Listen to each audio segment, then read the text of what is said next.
Okay, we're away.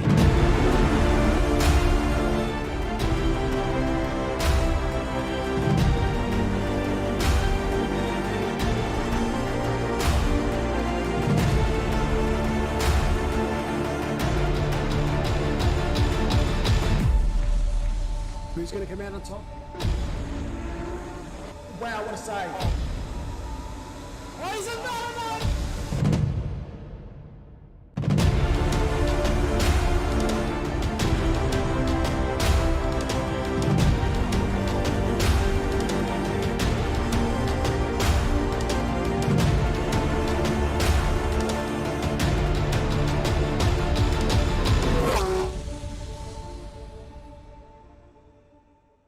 Oh, good evening, guys and girls. How we doing? It's good to see you all. Welcome back to, I know it says round 1, but it is in fact round 2 of Octane Online Racing European Sprint Series around Bathurst, or Butthurst, as a lot of people tend to know it. Today, I am on my Todd, and I'm actually not feeling particularly well today. My voice is a little bit shot, and I've got a bit of a cold, man flu, whatever you want to call it. I've got it, but that won't stop us because we do still have 2 splits to get through here in Australia.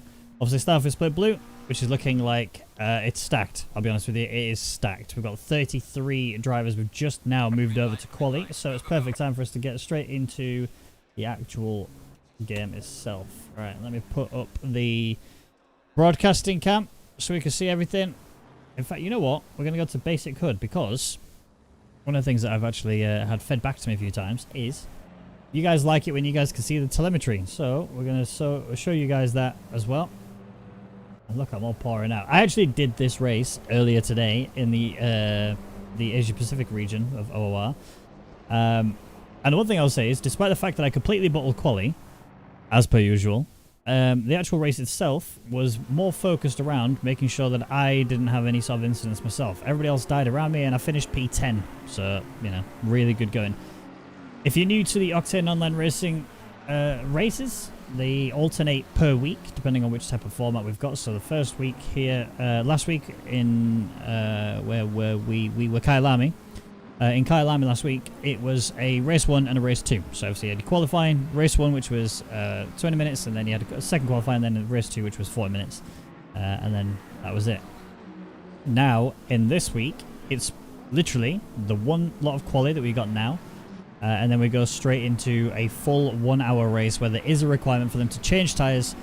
And they don't have to refuel, but it's logical to refuel, so yeah, I wouldn't be surprised if they do, in fact, do that. Now, look at the left-hand side. You can see the telemetry, the map, sorry, should I say, the track map.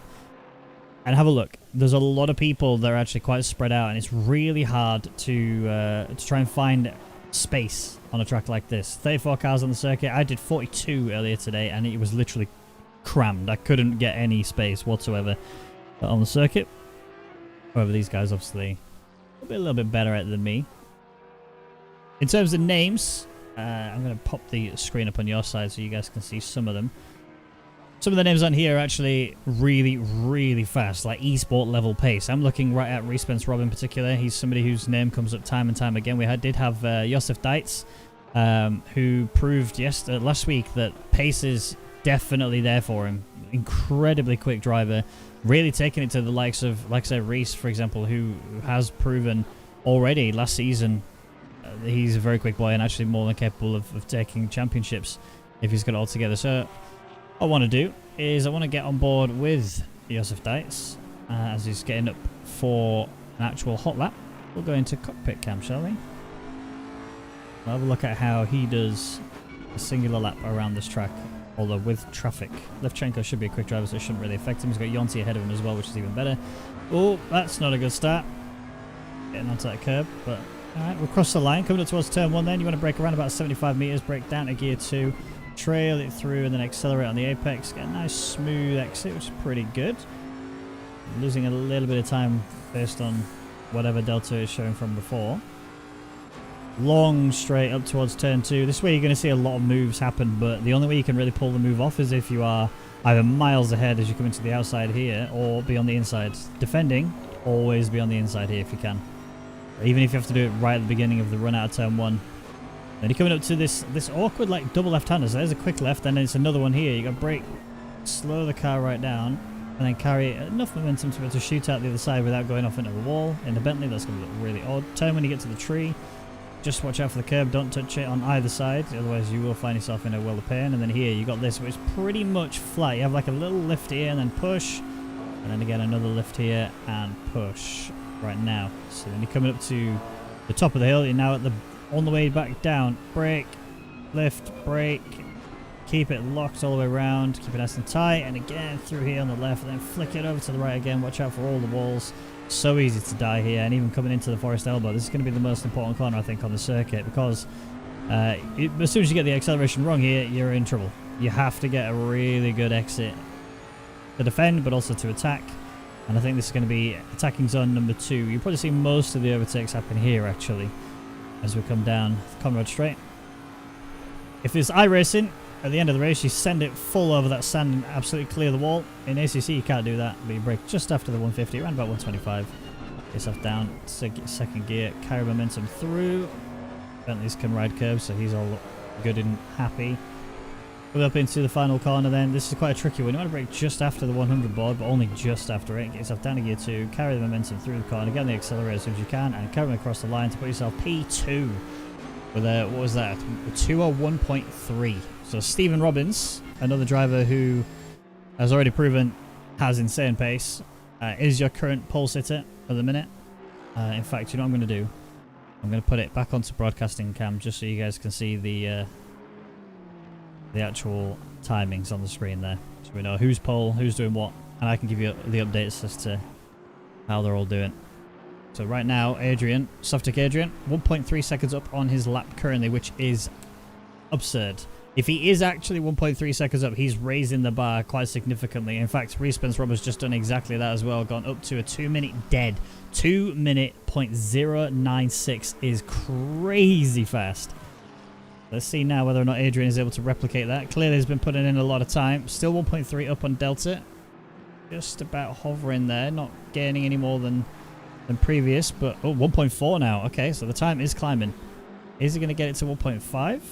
Are we going to get a cheeky 1.5? It's just dropped to 1.3. Coming back through the final corner. 1.4 again. Coming across the line. Goes P2. Only 2/10 clear. Wow, that is really good going from Adrian. Big step up from last week.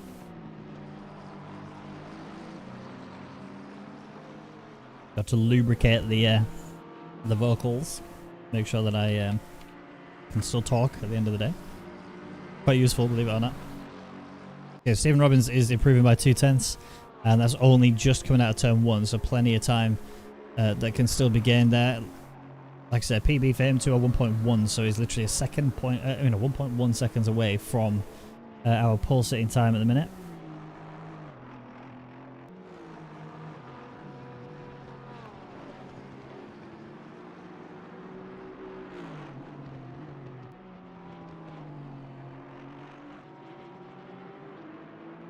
Sorry.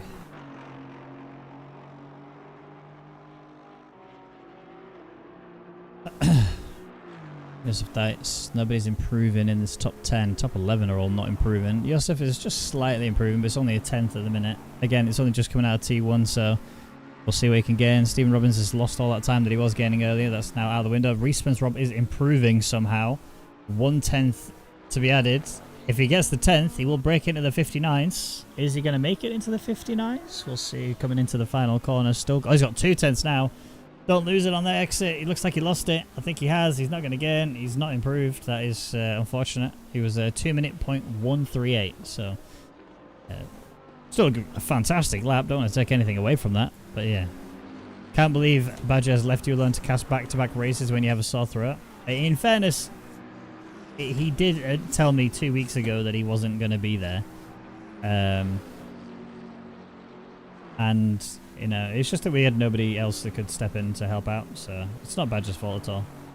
He's alright. He's sunning it up over in, I think he said Lanzarote. Pretty sure he said Lanzarote. He keeps sending me pictures of the pool and of drinks that he's having and stuff just to wind me up, you know, as he does. But fair play to him. He deserves a nice little break. So I can live.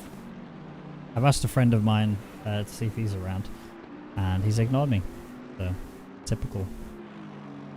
Typical. Anyway, back to the action. We've got 1 minute 27 to go. Respins Rob is looking pretty much untouchable unless Adrian pulls out some crazy lap time. We've got a few other people improving as well around that pace. So you got Stephen Robbins, who's 2/10 up currently. You got Yosef Dietz, who's 4/10 up currently. And then you got Mark Brophy, who's also 2/10 up. Oh, actually, Yosef has just gone up to 5/10. No Beaker cameo appearance. I've asked him. He's the one who's ignoring me. I'll back down to 4/10 for Yosef, but 3/10 gain for Stephen Robbins. We'll see. Coming up to the line now for Yosef. As he goes across the line, he does improve. He goes P3, so that's a 2-minute .9 that we've got there on the clock. Stephen Robbins is only a 10th up now. He's lost a little bit. Whereas Mark Brophy, half a second almost. He's just dropped a little bit. I think he's had a bit of a... I don't know if that was him or me, but a bit of network issues there for him. Oh, I've not dropped any frames, so I'm going to blame him. 3/10 gain though still, so this is looking good for him. Is he going to keep it clean through the mountain? Looking good. And track conditions are optimal. It's not that warm, so it should be quite easy to get a nice low lap time in. I think if I'm looking at his car right, he's scuffed up the right side, so he's definitely had it. Oh, he's dead. He's dead. That's, yeah. Quickly look away. So nothing. 2/10 improvement here then for Yosef Dietz. Won't be enough to get him into the top 2. Unless he pulls off some mammoth recovery of lap time. 3/10 gain now. Still going to be a few more tenths away before he can get anywhere near that P2. Looking a little bit wobbly, but he isn't. Oh, I'll tell you something. He is sending it this lap though. I think he's just lost it all. Yep, never mind. He sent it too hard. He's lost all of his delta. And that is that lap done, and he will not be able to improve now. So he is donezo. Looking at the rest of the telemetry, nobody is able to get a lap on the board that is quick. Jonathan Ogden is 5.5 seconds up on previous best. I'll tell you, I'm telling a lie. Yonti, half a second up. This would jump him a fair few places. If he gets this across the line, which he has, yeah, P6 then for him. So beautiful jump up for him into that top 10. That's quite crucial. That is stuff you like to see. I'm going to go back to Jonathan Ogden because I think he's doing a one-shot wonder, it looks like. 8.8 second improvement. 9.456 is climbing. 10-second improvement. He's only going to be a couple of seconds away from the pole, which should put him around about P13 territory. Across the line, P15. All right, good lap time then from him. I think I'm just checking the temperatures for everybody else. I think that is quali done. I believe it is. Nobody improving. Espen Hansen might improve, but he's only a 10th improving. My boy Joe Hayes in the pits, but in P20. Still qualified better than me, Sag. Here he comes into the line. Does improve. It puts in P14, so big jump for him then. Really good going for Espen Hansen. The only other person left out there is this man here, Matt Appleton, coming up to the line. And that is quali done. Alright, so pole position goes to Respens Rob with a 2-minute .096. And then there's a bit of a gap there to Softic Adrian, who is in P2. Oh, my word. Oh. Oof. I am really glad I'm not on that track today. Oh, that's not pleasant. Wow.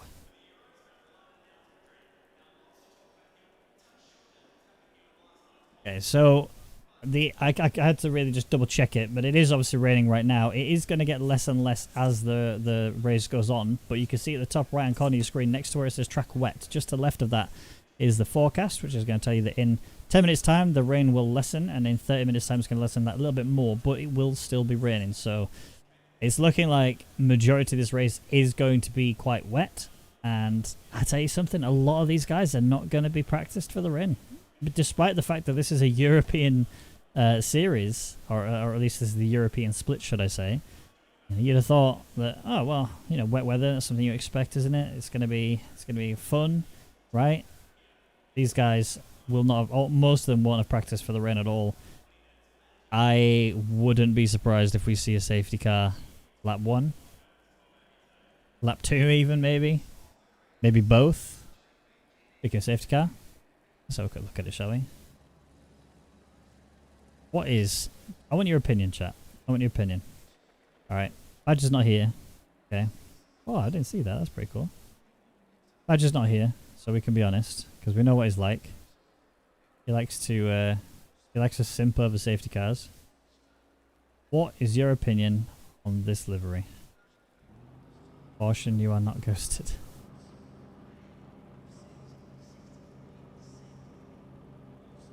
What do you think? Anything good? You have 0 time in the wet? Yeah, that's what most people say. You like it? I like it, actually. It's way better than the last one. The WA car. I hated that livery so much. Like, I couldn't tell you how much I hated that livery. It was disgusting. At least this one looks decent. You know what I mean? I found by like how much thought they put into it. Yeah. I like the color scheme. It's pretty cool. The only thing for me is I'm a very minimalistic kind of person. Minimalism is key to my heart. This is obviously not minimalistic at all. But that's why it's not like completely going, oh my god, that's amazing. But it's not bad. It's not bad at all. I mean, his is pretty good. Same sort of situation. But got nice friendly colours, right? Unique. Exactly. Exactly. Unique. Alright. I want to hear in the chat. Put a 1 in the chat if you think that we're going to be having a safety car lap 1. Put a 2 in the chat if you think I'm talking absolute waffle and we're not going to have a safety car lap 1 because these are the cleanest drivers in the whole world. And we'll count them up and see who's right. These are the times where you wish you had a prediction. Where you wish that slash prediction was, oh, you guys think safety car. Safety, yes. Safety car. Alright, Frizz. Oh, you're all thinking safety car. Oh, this is looking pretty brutal then. I will say this. This game is absolutely stunning to look at. Don't you think? Especially when the rain comes out. It is phenomenal. Sunset or rain or both. Honestly, make this game look phenomenal. I really, really, really like this. But 2 applies for the good waffle. Cheers, Frank. Appreciate it, mate. Hope you guys are all good this evening. Unfortunately, oh god, panicked there for a minute. I think somebody just joined. Yeah, they did. Patrick Podolek. He's going to be starting from the pit lane along with Marius Fredriksson. So, to be honest, that might not be a bad thing. That might not be a bad thing. Safety car every lap. I think that'd be a bit mental, wouldn't it? The problem is, it could very much happen. Just because of how bad the race starts can go when it comes to wet weather, but also Bathurst. I mean, Bathurst in itself is pretty mental. Luckily, we didn't have a safety car in my split that I raced in today. But yeah, it can just go so terribly wrong. We were well behaved. How do you even survive this track in the wet? Yeah, you just basically take every other car off, and then you wrap your car up in bubble wrap, and then just drive around the car, around the track. That's it, very much. That's the only way. You lose all of your aerodynamical grip, but who cares?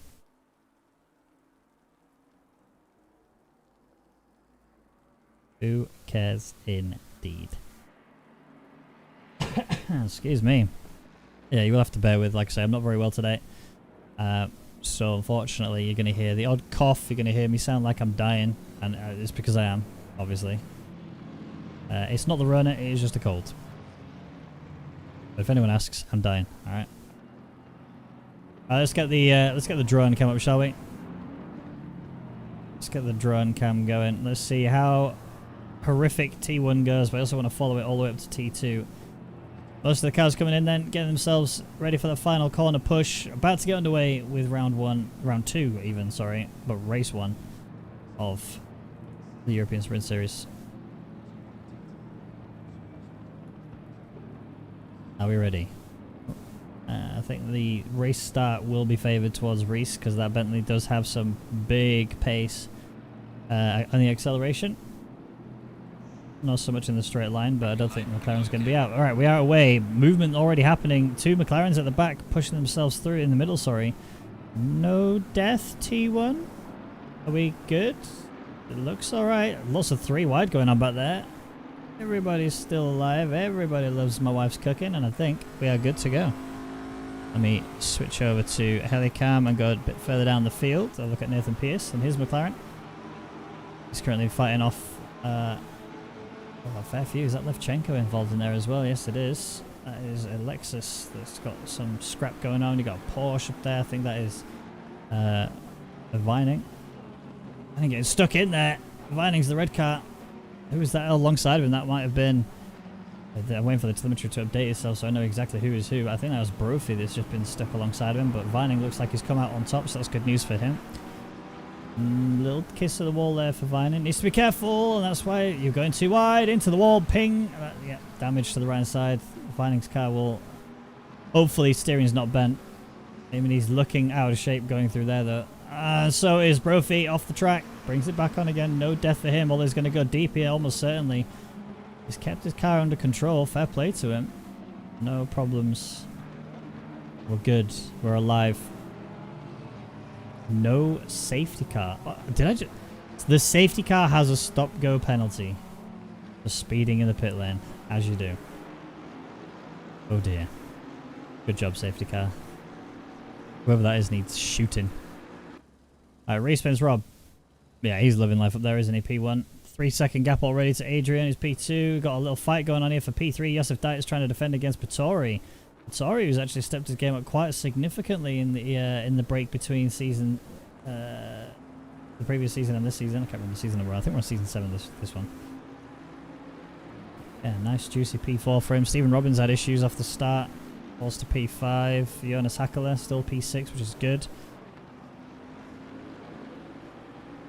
Where's the safety car? Something is wrong. You guys all said 1. You doubters. That's the problem. You all doubted too much. You have to really believe in these drivers, and then they'll let you down. Everything's good all round, though.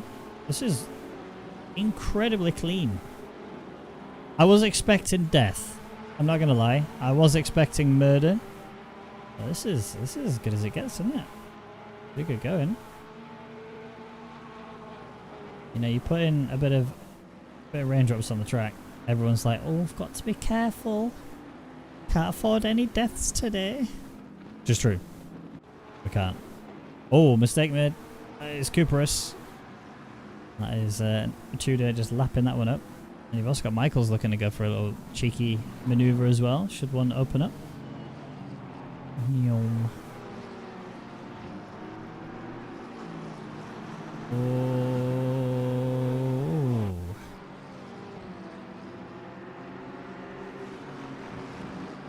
Oh. I'm just waiting for that one big crash. The one big bomb that goes off that really gets the safety car rolling. Espen Hansen on the back of Mullard even. Ooh. McLaren didn't look particularly good. Looked a little bit out of shape. I've raced with Mullard. Very quick driver. Good to scrap against. Very fair. So this is going to be a good battle between these two, almost certainly. He's got the train ahead of him as well. Ogden obviously leading that, and then Blues further on ahead as well. So this is great stuff to see. Adrian lost a place there. Actually, looks like he's got damage as well. That front end looks a little bit worn. Is there damage for Yosef? Front end looks good. Right side obviously clear as well. The back is good. Can't see the left. Left is good. Okay, so there was no contact between these two at least. Looks like he's pinged the wall somewhere. It looks like the whole front end has been pinged. I would use the replay system, but I can't because it will lag forever. Oh, Yonte in the pits. In the pits already. Is he dead? Oh, he's had a big smash. That front end looks pretty caved in. Now, obviously, he can serve his pit stop now and take repair. Oh, and his side is all smashed up as well. That's really bad going. Can serve that if he wants to. You got Bushert coming in as well, also with all the carnage and damage going on. We've got Lambo. That is Schultz having a bit of a scrap as well. Drag racing is what I can see on my screen. Let's get into the helicam so we can see a little bit better. You got McLaren and McLaren ahead of him. Appleton and Cooperus are going side by side almost. I think the inside McLaren, they could have probably gone for a send there, you know. I think that would have been an opportunity. It's a bit risky, but still there. You got Joe Hayes, my boy, just there on P20 as well, being chased down by his teammate Bagermans. Oh, the McLarens are going at it. Go on. On the outside. Oh, he's done it. What a move, Cooperus.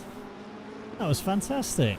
It's really hard to go around the outside there. You've also got the trust factor of the drivers around you to make sure that they don't, you know, run wide and take you out and put you in another world. But that is good going.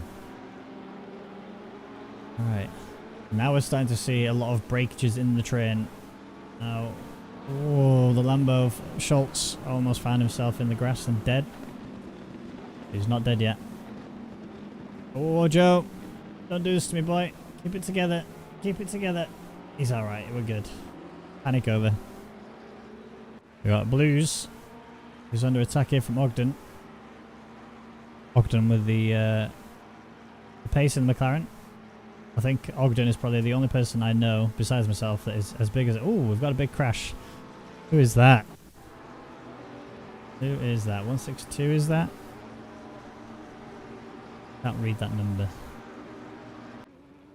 Not Viniecki. Viniecki's in the pits.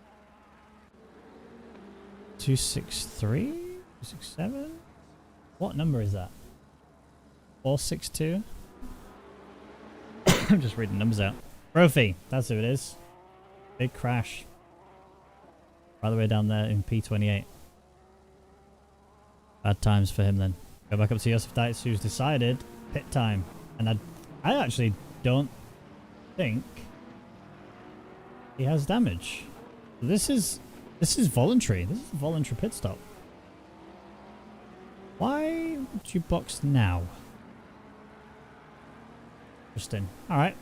Well, we'll get that answer later, hopefully, when we start to piece how this strategy is going to play out for him. We've also got Nathan Pierce sticking his nose in. Chris Vining just about shut the door on time. I don't think you could have waited a moment longer for that one, though. That any slight movements after that would have been catastrophic. Here's the logic, right? I can only imagine that Josef Dietz is thinking, well, I need to get my pit stop out of the way. I don't really want to fall to any sort of like other problems. Oh, again, Chris. Up in that wall. This looks bad.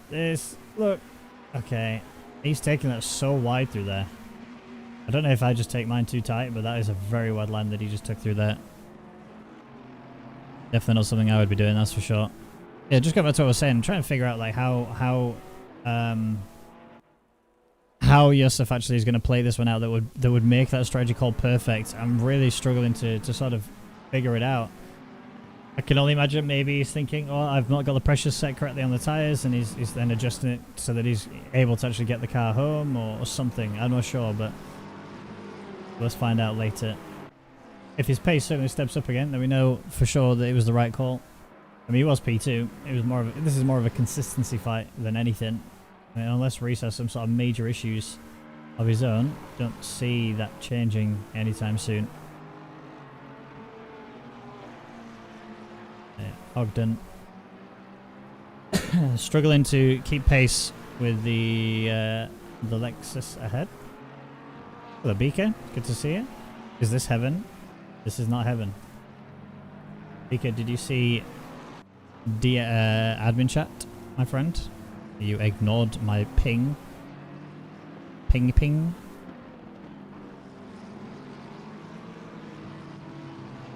If you could please check, that would be greatly appreciated. Whoa. Got a few little scraps going on here. Is that Ogden having a drag race with Blues? It is. Ogden is ahead as well, so something went seriously wrong there for them, but you also got another drag race between Mullard and Hansen. This is going to be tough for Hansen to get around the outside. I've actually had this fight with him last season in rookies, and we tried to go side by side through there, and it always fails every single time, and yet we've seen, again, doesn't work, go around there. I must say, Hansen, I'm sorry, I know you're going to watch this back, and I know you're going to hate me after I say this, but your livery is disgusting. Absolutely. Oh, horrid. It reminds me of like strawberries and cream, but the cream's off. You know what I mean? I love you though still. Just get that out there. Yeah, sorry, last hour at work was Madhouse. Oh good, dude. Oh good. But if you could read it and respond, that'd be cool. Just because I'm dying. Dying to death. Whoa. The Lexus is really struggling. You also got the Beamer ahead, which I think is a back marker. I believe that is Viniecki, who's currently holding him up. But I mean, he has got to jump out of the way when he gets onto the straight, which we are now on here. This will be a hop, skip, and jump out of the road. Or is it? I don't see any other beamer that could possibly... He's going to get in trouble for this if he keeps going. Is it Slavikovsky or is it Viniecki? No, it is Viniecki. He's let the Lexus go. And now the McLaren is free. We got Mullard coming through. I think they're all about clear, so he's not going to get in trouble for it. Everything's fine. No damage done to anybody. All good. Vittori in the pits as well. Are you doing the next race also? Yes. Yes, I am. Gonna die. It'd be right. It'd be right. Oh, someone's off. That's Hudson. No mistakes made going into the final corner. Found himself in the gravel, but I don't see any damage on that front end, so unless he slammed his car on the side only. And yeah, need to go to store and cook. Like, I can support you for the last 20 minutes, I guess. If I need food first and I don't buy the store. No, it's fine, dude. Don't worry. Just enjoy your din-dins. I'll survive. Mullard. Where are you? Oh, we got a scrap as well. Chewed it. Is he going to go around the outside of this? This is going to be tough. He's backed out. Yeah. A double Aston little barrage coming after him has Mullard. Michaels is somebody who's proven has a lot of pace. Not looking too good in a wet Bathurst, I'll say that. Could have gone down to lack of practice maybe, or who knows, we'll have to wait and see. Also, where has Josef Deitz gone? Am I being blind? Oh no, he's still there. P27. Really? Where is Vittori? Vittori is just come out. Okay, so that's fine. The telemetry is just a little bit delayed, that's all. But Josef is ahead of him, that's fine. We can confirm that. So the strategy is, it's not for damage. That's one thing we can confirm. Oh, that's damage. Oh my word, that's damage. That front end of that Porsche looks absolutely destroyed, along with the one who's around him as well, which I think was Boschart, I believe. The two Porsches, both of them limping. Chris in P4 as well, so he's... I mean, he's fast, but consistency seems to be a real problem for him in that Porsche. It wasn't so much a problem last season when he was driving that Nissan GTR. But the Porsche, clearly not a car that works wonders for him.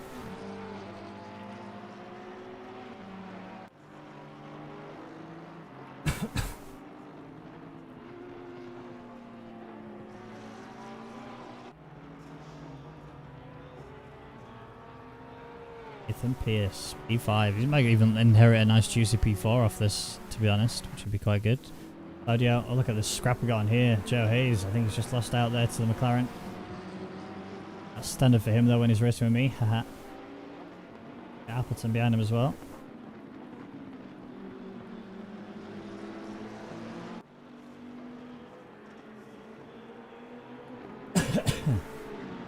Joe getting out of the toe there.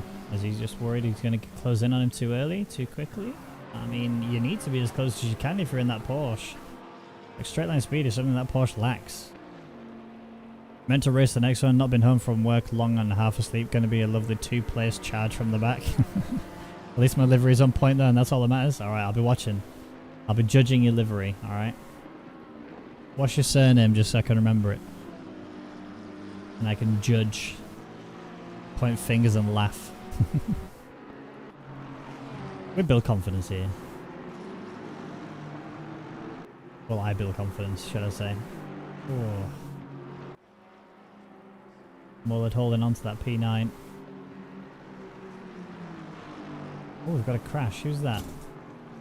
Oh, 28 was that? Can't see 28. 928 is that? 778?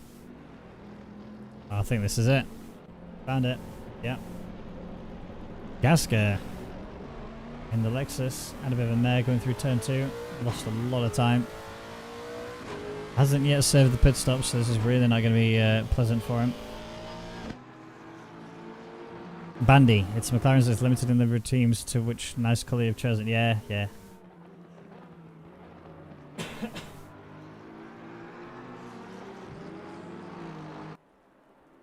I'll be keeping an eye on you, Liam. Don't you worry. I'll be watching your livery with good attention. I mean, the singular design you get for the McLaren is pretty decent anyway. It's just Yeah, it'd be nice if you had that variety to choose of what you want when you want. 50, please. Car 50. 50, 50, 50, 50. Where's car 50? Ah, you mean Cooperus?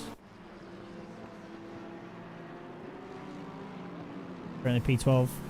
Holding out Hansen, who had a bit of an issue.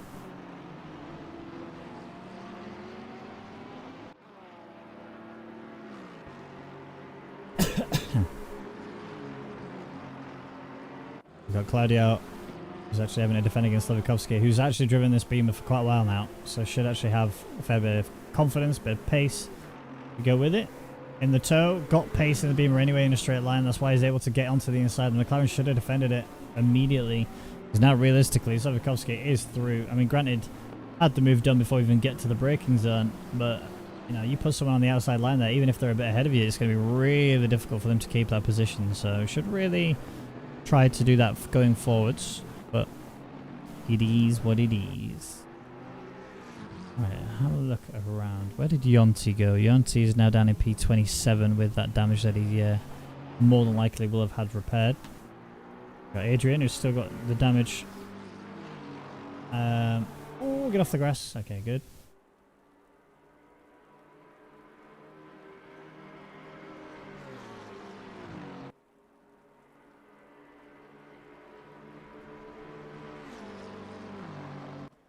Still fine. No dramas. Oh, that's a bit slidey. That looked like he was fighting the wheel there. And he's still got a lot of pace. Let's just have a look at the lap times actually. So last lap from Adrian was a 2:09.2, and that's in wet conditions. But if you look at the top of the screen on the left hand side, you know, top right corner, the weather is going to drop quite significantly. So in half an hour, the rain will have stopped altogether. It doesn't mean the track will be dry. It doesn't mean the track is going to be ready to go dry. It just means that it is, yeah.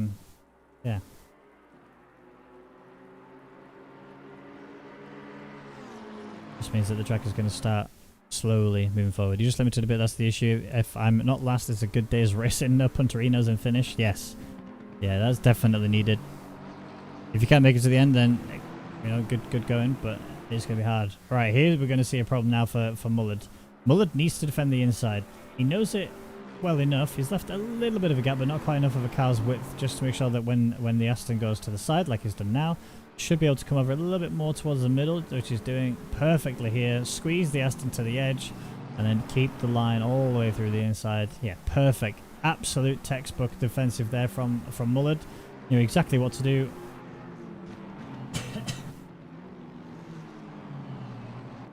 And yeah, kept the position. Apologies for all the coughing.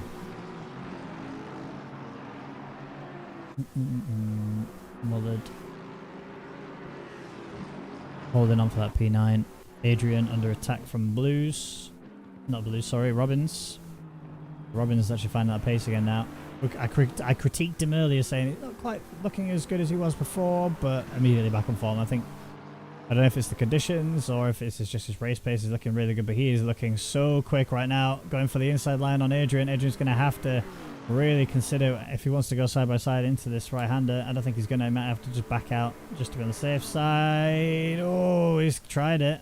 Is he going to be late on the brakes? Don't have contact. Oh, good. Okay, good move there from Robbins to secure it.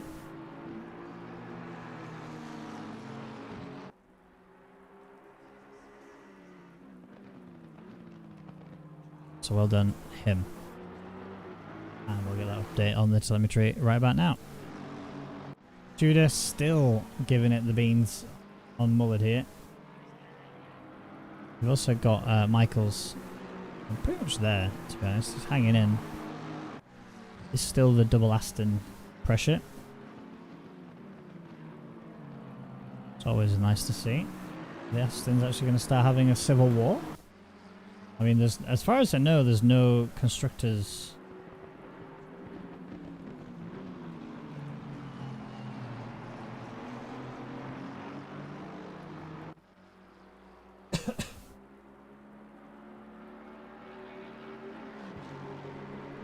Schultz in that Lambo. I mean, look at the state of that Porsche. I don't mean the livery. I mean the damage that Porsche has had. I believe That is Boschert. Yes, it is. He's had a pretty beat up Porsche. Fair play to continuing on. Like, that car is ruined. How is that not being meatballed? I don't know. That car is absolutely in bits. Oh, we've had a crash. We've had a crash. Facing the wrong direction. It looked like he's had a side-by-side with his teammate Tudor because they're both dropping and there's more contact left, right and centre. This is not good at all. He's just teleported. Yep, I think he knows. Not a lot more I can do there. Tudor, like I said, it has dropped quite the way down then. So that is a Bentley, which I think is Catan. Let's double check. Is that Catan? Yes, it is. Yeah, at least dropped there to around about P13 territory.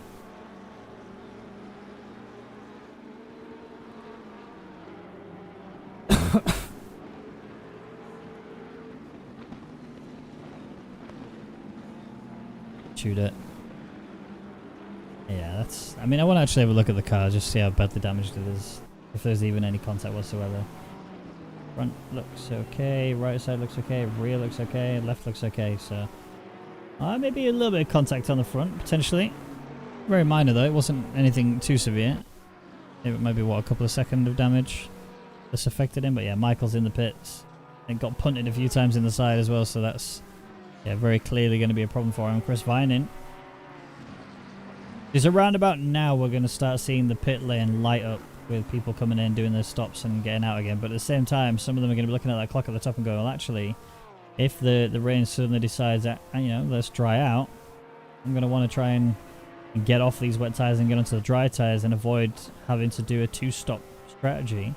The wets will last quite a while, but I don't know. You also gamble in there because the track might not dry up enough for you to need to go into the dry. So, personally, I think you don't take that risk. You just get in, change your tyres out, get your pit stop sorted, and then you just manage the situation as you go. If you have to then box again, you have to box again. But that's just how I would play it personally.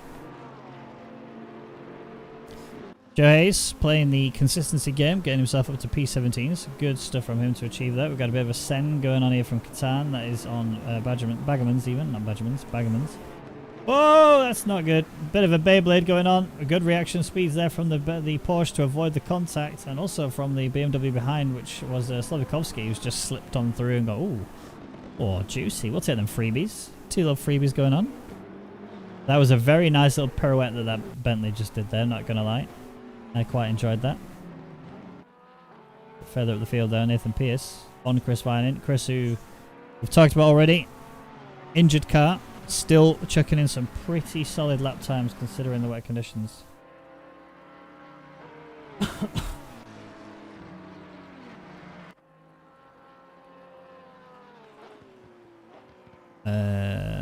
Claudio down there in P14 under attack from Baggerman's.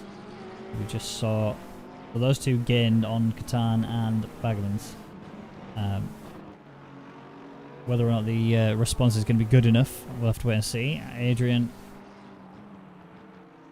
as Chris Vining is in, so he's come into the pit lane. Very beat up Porsche. This is where we're going to be seeing. I imagine he's going to repair that. I think you've got to look at the state of it. That is, oh, that's horrific. I kind of want to get a timer going just on his pit stop alone, just to see how badly that he's been done in, because that is brutal. But now we'll get to see how good the strategy call is from Dietz here, because he is the fastest driver out there right now that has actually been in the pits. I mean, he's not the fastest overall. The fastest lap time that we've seen so far is by your race leader, Respins Rob, who's pretty much having a really easy, boring race at the minute.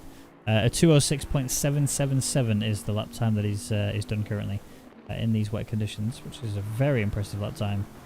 Considering, because the wet really does add a fair few seconds to it. A dry finish, a bit spicy for a strategy, potentially. I mean, the rain's definitely going to stop between now and in 30 minutes time. We know the rain's going to stop somewhere in that point. Well, it's going to be between 10 minutes and 30 minutes. I reckon about 20-25 minutes in is when we're going to see it. So will it be dry enough for us to need to switch on to dries, or is it going to stay wet enough that we need to continue on these tyres? But you know, when the problem with a track like this as well is it's a very difficult track. But if you have tyres that just turn off, it's incredibly difficult to keep yourself going. So, yeah, more people coming in the pits as well here. So Schultz on his way out with Chris Vining just ahead. As a reference point, Josef Deitz is already miles up the road. He's definitely keeping hold of that position. I think realistically, he might even jump Adrian, to be honest. Last lap from Deitz was a 209.2. Last lap from Adrian, 208.6. Maybe not. Maybe Adrian's got him covered. Nathan Pierce, though, is doing around about the same lap times, 209.2. So they are, you know, they're going to be affected. We also don't know whether or not Josef has actually had any traffic during that point. So, see. We will see. The PSO is fighting Levchenko, who's also fighting Ogden behind. Ogden, who, I'll be honest, I've critiqued quite a fair bit this season. I mean, we're only on race 2, but I said he's not quite been the same level of pace that he was at before, but he's definitely giving it a go.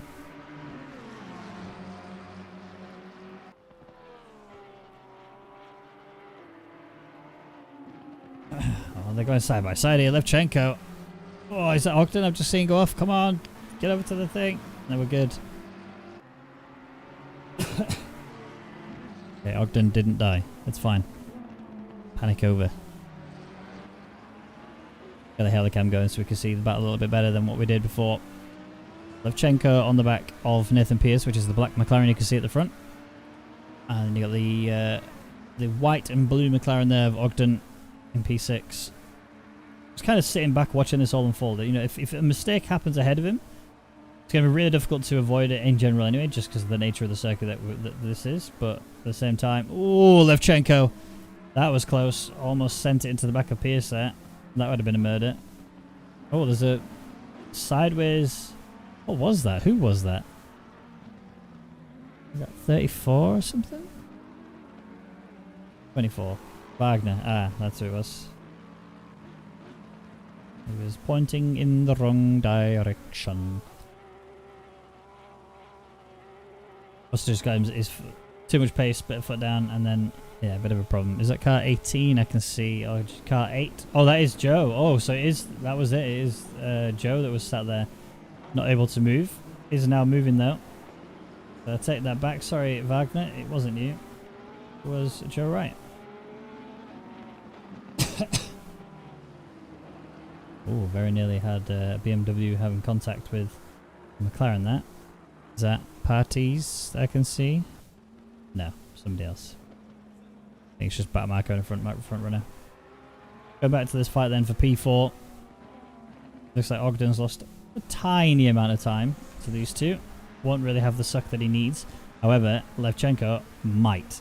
The issue he's got here is he has to get like quite far ahead of him before the braking zone if he wants to have a chance at actually taking this position, because you can see Nathan Pierce already knows what to do. He already knows to hold that inside. I think there might have even been a little bit of contact between the two of them there, but look at this. It's so difficult for him to maintain that run through there. Oh, unless he can get the switchback, which I think he has. A switchback is big here. Side by side, coming up into the awkward double left-hander. This should favour the McLaren. A bit of a contact with the wall there for Levchenko means that inside goes Ogden. Wheel to wheel with M2. Damage for the Ferrari almost certainly. Squeezed to the wall there from to Ogden by Levchenko. Levchenko making more mistakes. Almost hitting the wall there. Losing time now to Nathan Pierce. And here comes Ogden just trying to force his way through. A little bit of a scare there. Nearly hit the wall. Nearly lost control of his car. We are still staying as we were before. The difference is now is the gap for Nathan Pierce and Levchenko is extended. And Levchenko now has a fair few stains in his boxes, but also a nice damaged front right end.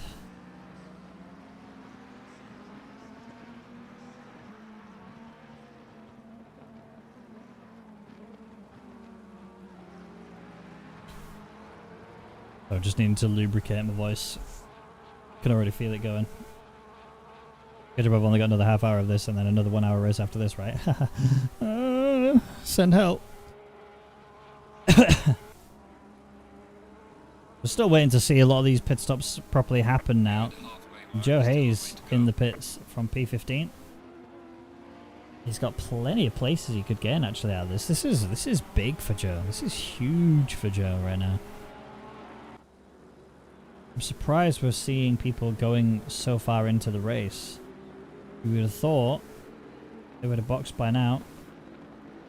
Got themselves off the tyres that they're on.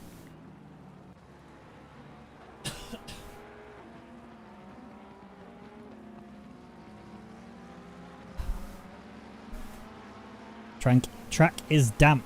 Yeah, good spot. Track is now damp, not wet, so the tyres will start to feel a little bit more grippy, but the temperatures will also be skyrocketing as well, so that's something to bear in mind. Chris Vining, who was running P4, obviously took a lot of repair on his car. Has he got damage again? He's struggling with that car. Oh my word. Oh, it's going. It's gone. It's gone. It's gone. Rest in peace. We got some F's in the chat for Chris. Vin Diesel is out.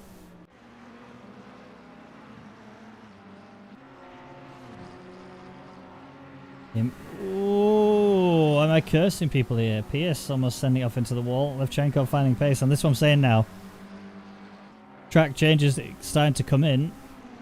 And when the track changes come in, that's when you start to see these mistakes form. Pierce having a bit of a... Oh, he doesn't look comfortable. I think his cockpit would probably... Oh, Levchenko! My God, I'm sure he hit a wall there. Don't lose the underbraking. Everybody's fine. Okay, that's Adrian as well, I believe. No, it isn't. It's somebody else. Adrian's much further down the road. Who is that then next to Pierce? That is car 28 or P28. No, it's car 28 then. Which is... I don't know. Don't know who that is. I can't see the number. Oh, it's a 28. I've been a different number. Anyway. Wasn't this one. That's 27.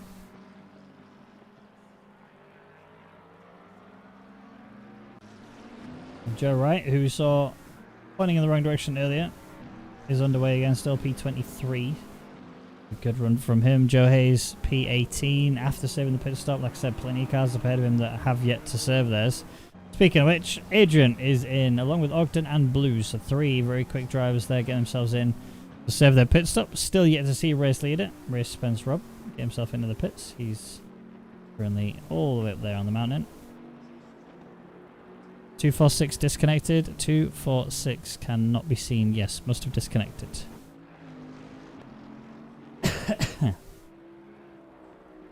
If you name the name, I'll be able to tell you for definite if they've disconnected. Espen Hansen.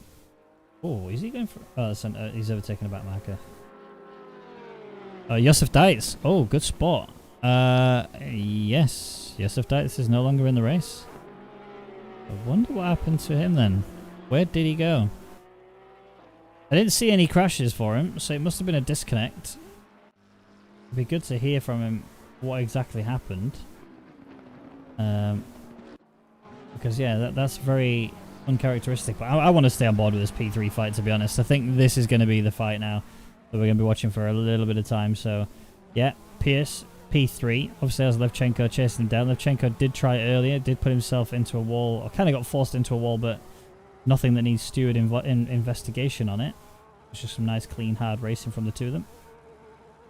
But this is where it can go horribly wrong. Pace from the Ferrari is quick on the straights. Is it going to be quick enough to get alongside? Look for the braking zone, the inside line. He's had to brake a little bit early. I don't think he had the confidence there to full send it. But to be honest, like, in this circumstance, do you want to? I would answer no. I would say personally. It's going to be quite difficult. He was up in 16th after the early pit. Yeah, he was working his way through, waiting for people to get their pit stops in. I mean, realistically, he'd be what, Right now, I think he'd have been, what, P8 maybe? Thereabouts. When the pit stops were, well, you know, before the pit stops even kicked in. I think he's realistic of sitting in a nice juicy P3, P4 territory. Is the honest answer. Adrian. Looking very uncomfortable right now, I'm going to be truthful. He does have... who is that? Is that a back marker Porsche? That is a back marker Porsche. Is that Boschert? It is Boschert. Boschert finding pace? I mean, this is a weird scenario he's found himself in. I mean, it does look like Adrian had some sort of boo-boo that's kind of lost him a lot of time. Because, I mean, Ogden's ahead of him, apparently. Where is he again? Let me find him. Yeah, Ogden is ahead of him. Is that? Something's gone drastically wrong for Adrian. But still up at the front. Everything's still the same. No real changes. I'm looking for Robbins as well, which I think is that yellow car you just seen. Aston. No, that's a Porsche. And Robbins is miles ahead. He's fine. Nothing to worry about for him. What I find insane is that Respence Rob is 20 plus seconds ahead of P2. Like, how quick do you need to be? He literally could box now and it wouldn't matter, honestly. The only way it matters is if you have to double stop, and I don't even think that would matter. 267, I've just seen having a very slow run down the back straight. That car looks pretty beat up. And those blue wheels hurt my eyes. The rest of the livery looks really good. Go back to T1, but back up now. And these two are still going at it. I think Levchenko is the... Oh, Respence Rob in the pits. Here he is. He's decided now is the time. Stephen Robbins has decided not to come in yet. Nathan Pierce and Levchenko have also decided not to come in yet. The rain is still falling. You can see it on the screen. I think... No, when it comes to lap times, I think right now, in the race conditions at least, Levchenko is the faster out of the two of them, but Pierce is doing such a fantastic job of defending. There's really no way that anybody can get through, which is good news for him. Adrian's losing so much time now. Hansen closed in rapidly. Might be swap places.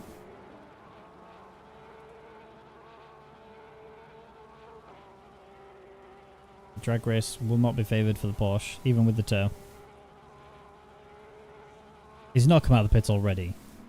Respence Rob has been in the pits and come out of the pits and resumed in P4. Let that just be an example of how far ahead he actually is. That's crazy. That is bonkers. Oh, Adrian's gone off. There goes Hansen through. Adrian's really struggling with this car now. Oh, there's a Porsche up ahead that's made a mistake. Oh my word, Levchenko. Please, stop it, you're scaring me. And that was a Porsche facing in the wrong direction. Luckily it didn't affect these two, so no real dramas for them. Levchenko lost a fair bit of time though to the McLaren. But despite how quick he has been, the has-been is no longer usable, and you can see now at the top of the screen, between now and in 10 minutes time, it will stop raining. That doesn't mean the track will be dry enough to go to dries. It does mean that the track will start to dry out slowly but surely. And this is a track, I believe, where the it dries out pretty quick usually. Oh, Nathan Pierce with a very late flick into the pits. I don't know if that was an intentional trying to outplay Levchenko, but he's in. Curious to see which tyres he goes on to. So he's on wets right now. We'll have to come back to him in a minute and see. In fact, I actually want to see what Reese went on to. He's on wets again. That's interesting. Got a feeling that the wets are definitely the right tyre to be on. Maybe probably lowered the pressures a little bit so they weren't overheating too badly. So Levchenko staying out. Stephen Robbins is in from P2. And he's away. And on dries, crucially, is on dries. So this is P2 taking a gamble here. Where is Reese? He's miles up the road, so he's no chance of losing P1.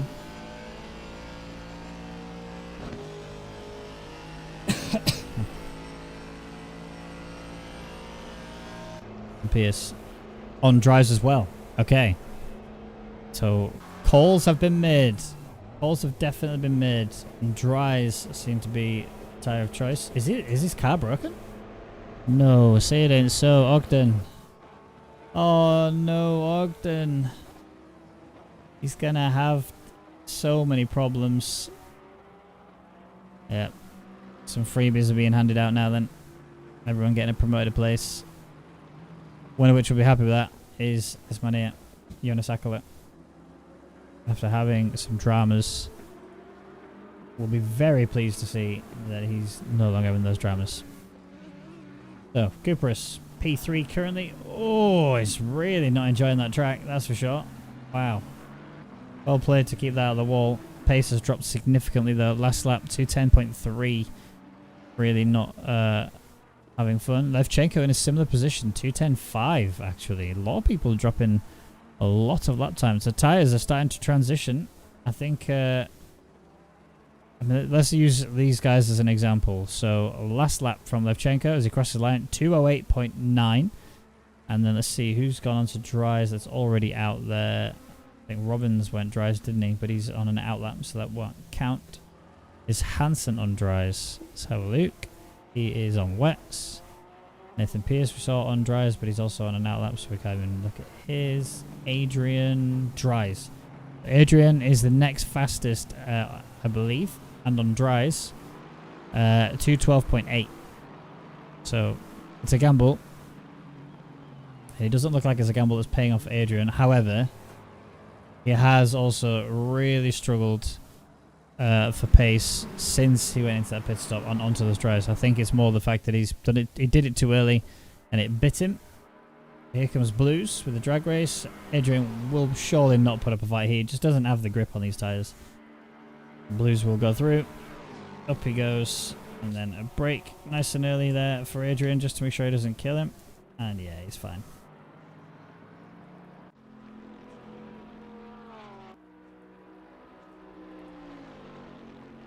Curious to see how this pans out for Reese though, because obviously he's on wet tires and he's absolutely sending it. Look at that pace. I don't know how Reese does it. He's an absolute machine, he is. Stephen Robbins in P4. Look at this. This is starting to become a problem for people. Tudor now having a crack at Adrian.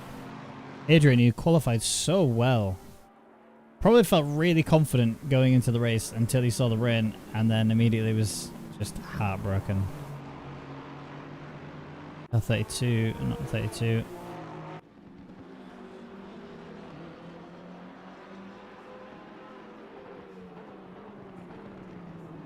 Figure out who that was. Who's that that's not moving?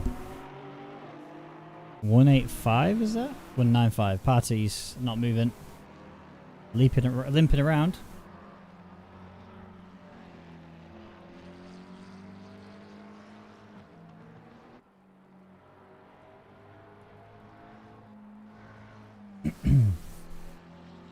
Car's looking a fair bit injured as well, which is not good news. Roy Blues, P9 from the inherited position from Adrian. Oh, Cooper's is in. Oh, that's.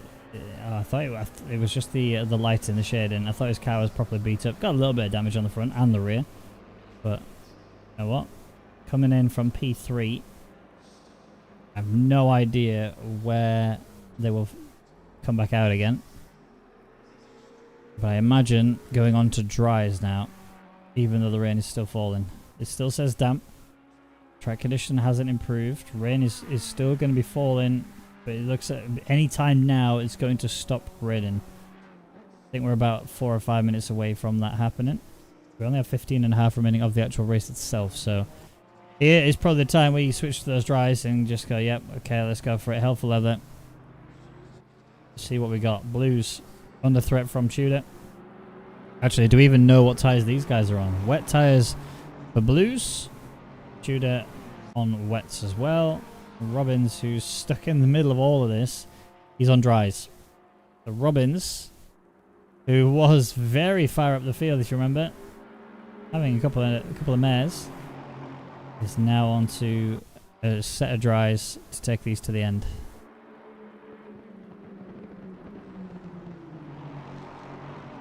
Guitar coming out of the pits as well. just come out, so should be a bit further down the field.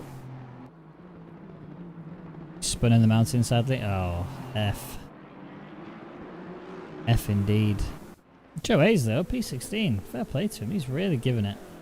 Oh, and there's a Schultz there as well, so that's another freebie. Up to P15 for him. P16, easy. No, yeah, P15, P15. Just waiting for Schultz to update. And we just lost another driver. They called it a day.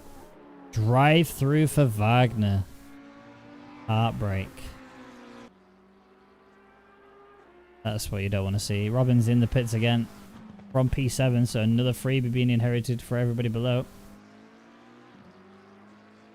I mean, he's either going, look, dries aren't working, let's go back to wets.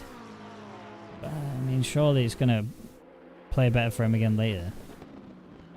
I hope that isn't what he's done. If he's decided, look, I need to get off his tyres, it's not good, I think that's a big mistake to make. I'm surprised we've also not seen Levchenko box yet. Like, it's still out there, still committing. Does obviously have race leader about 4.7 seconds behind him. Or what was race leader, sorry. Net race leader, I should say. Respins Rob. But Levchenko, pace has been fantastic. Been an absolutely attacking the living daylights out of Nathan Pierce. And that was where he was prior to Nathan coming into the pits, was literally fighting him. Now, he's got a lot more to do. That is my boy Joe Hayes ahead of him there. We will be getting blue flag soon. I mean, look at the state of that front end. Rain just stops. The rain has stopped. No further rain for the remainder of the race. That's what we know. We just don't know how the track is going to evolve. How quickly will it dry? In fact, you know what we're going to do? We're going to go to bonnet cam so we can look at the ground. Oh, is that Joe? Oh no. Just a bit of time. Yeah, there's still a little bit of water on the track, but we're not far away from proper dries. And I got even further to the ground. No, Dash Pro. That's about as good as I can get. I mean, definitely not ride the hell out of curbs level grippy yet. It's definitely not pleasant though, that's for sure.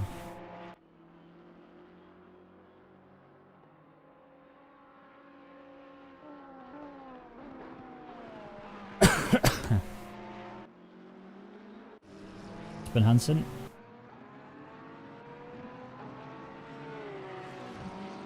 P5. Is that Nathan behind? Oh, it is a P4 for Espen. Fair play. This is his first race. Obviously, it's only round 2, but it's his first race of the season. What a way to come out of the gates. Straight into a P4, maybe even a P3, depending on when. This might be. Yeah, this could be a juicy podium for him here. I don't want to jinx him, but that is really good going. Really handled the rain. Still got a terrible livery there. I mean, that is awful. Sorry, Fortune, mate. But it just is. Go up to P12. Really struggling with this rain, that. And the track is definitely drying up. What tyres is he on? He's on wets as well. He hasn't. Oh, get off the grass! Okay, don't do that to me, Joe. Interesting. I think Hansen stayed on wets as well, didn't he? We check. He went. Yeah, he's on wets. So. Oh no! I don't want to take the blame for that. I don't want to. I'm gonna look away. I didn't do anything to it. I messed up my strat. To be honest, I messed everything up tonight. Oh, you were doing fine. You were doing fine. Did you? Oh, I do want to know though, Robbins. Did you box because you felt like the strategy you made the wrong call going to dries? Because if you then box to then get off the dries and go back to well retire, I think you made a massive mistake. Because the track is now dries. Like it's good. This is good territory now for you to have been pulling pace, and yeah, it's frustrating at that moment in time to be losing time to the cars around you, but that was only temporary. You were looking pretty good. Coming to a headshot. Yeah. Yeah. Typical me. Oh, you may kill someone by using words? All right, watch this. Hold this space. Pick a target. Oh, Joe's in. Joe, what are you doing? What are you doing, Joe? Just manage it out. Oh, it's too late. Terminal damage had the meatball. Oh, rip. Never mind then. F, F, F. I know that Frank said he spun in the mountain, but I didn't realize you took a lot of damage that put you on meatball. Even bigger F. Claudio, still yet to box, can I just say. Same for Levchenko, actually.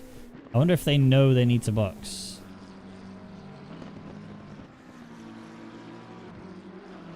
Like, right now is box territory. 100%.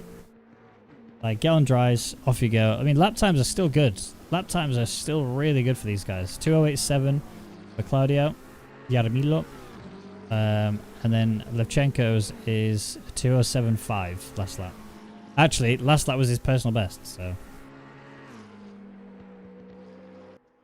Might be waiting for Greasy. Well, we just got it. Greasy is now a thing. So, maybe you're right. Maybe they were waiting for it to say that, so they could just quickly flick onto some dries. But yeah, we're definitely in dry tire territory now. Get in the pits.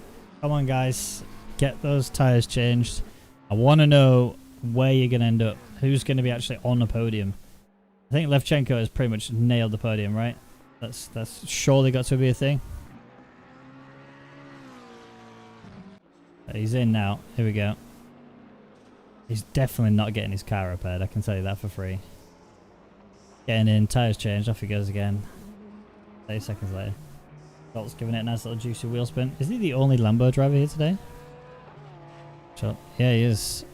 Schultz is the only Lambo driver here today. Is interesting.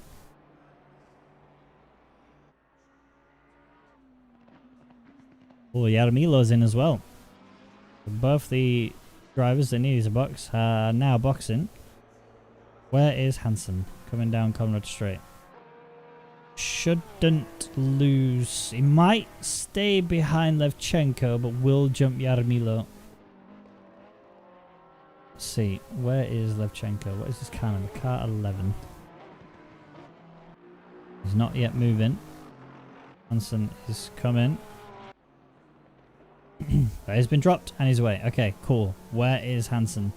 Still coming to the final corners. I think Levchenko should hold this, but he has got quite a long run up towards the end of the pit lane. Hansen with a bit of a wobble. This is not the way you want to exit that corner. This is going to be a bit of a drag race between the two of them. The exit.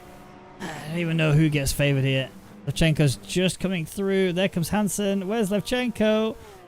He loses out. Hansen is through. So is Pierce.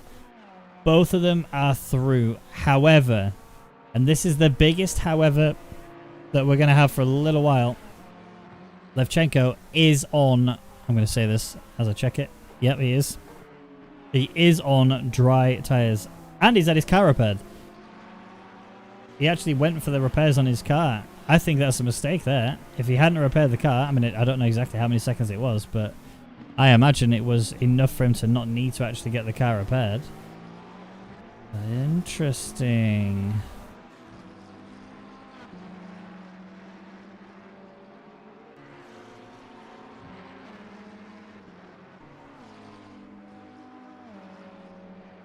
Interesting.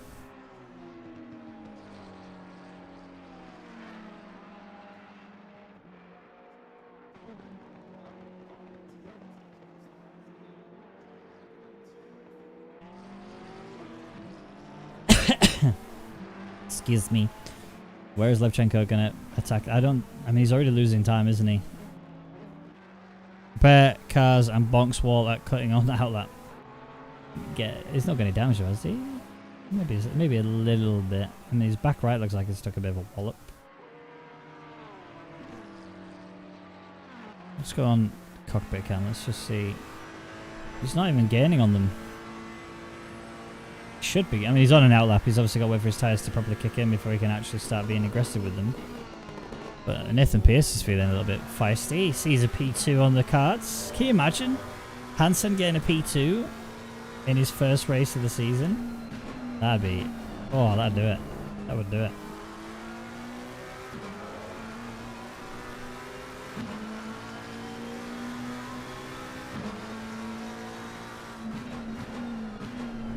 Oh no, Hansen's made a mistake.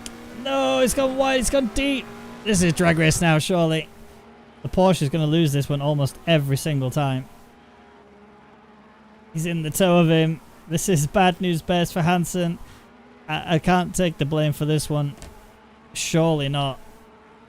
We're running out of time as well. 4 minutes to go before the end of this race. He's going to really need to put his foot down if he wants to crack on with it. Yes. Okay, we're alright. We're good. We're fine. Panic over. Nobody's dead, but Hansen is still in trouble. And Levchenko is actually very close to him now. Look. He's really feeling it.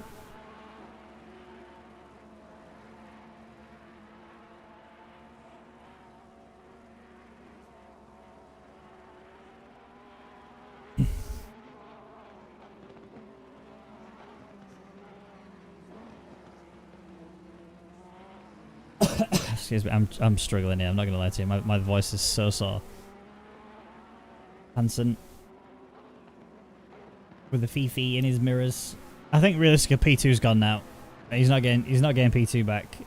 He's going to have to fight hard to keep Levchenko at bay. I mean, Pierce did a cracking job of it holding back Levchenko, but I think, you know, looking at Levchenko's pace and the straight line speed that car's got in general anyway, coming up the uphill and then back down again, yeah, he's already got it. Levchenko up to P3. I think considering everything, had Levchenko not repaired the car, I reckon that he would have, yeah. I think he'd have done it. I think he'd have had P2 to be honest. Especially with the dryers on the car as well. That'd have been spot on, you know, spot on. Rather. What a shit race for you today. Alright, what is your, are you Joe, right? Are you JW, Joe, right? Or are you someone else? Oh, side by side, Cooperis and Cooperis and who? Who's that? Who's in the Aston? 115 is that? Tudor just cruising on past Cooperis. Cooperis just like, I can't do this to me.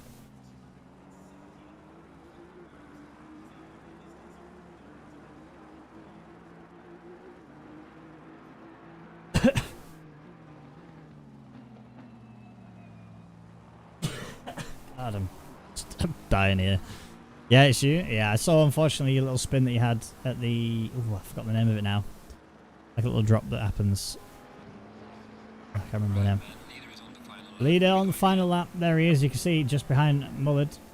Had a great first. Why is your every? Oh, it's because you keep putting the word shit in it. Okay. Had a great first 20 minutes, then it all went to shit. I see.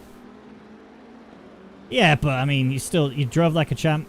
You committed to it, and you went through most of it. Oh, a penalty applied for Ogden. I don't know if that was there the whole time.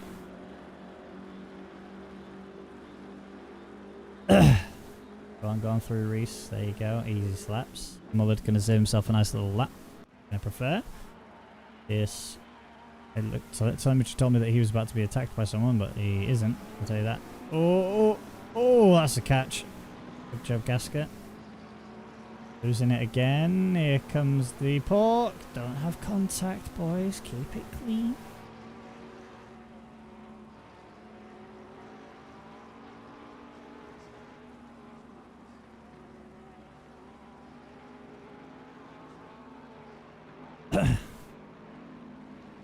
Oh, another side. No, I thought it was a side by side, but no, that's not Adrian, is it? I mean, Adrian's had an absolute mare, but no, it's not. It's alright. It's fine. It's fine. Absolutely A-okay. Okay, race leader, Reese Spence Rob, who's done a fantastic job pretty much the entire race, has not had. Oh, let me wait till he's on the Conrad straight before I say that. Okay, he's not had any issues so far in this race. He's honestly. Pace, incredible. He has the fastest lap. Oh, no, he doesn't. Car 11. Levchenko's taken it. He literally just took it. So 2:05.442 is a new fastest lap. Last lap that was, sorry, the next closest was Reese, who did a 2:05.7. Really good job. Actually, Nathan Pierce has just improved as well, so he's done a 2:05.640. So pace on the track has really stepped up. And actually, Claudio Yaramilo has also done the exact same lap time, so 2:05.460. So pace really creeping up quite nicely. Things you like to see.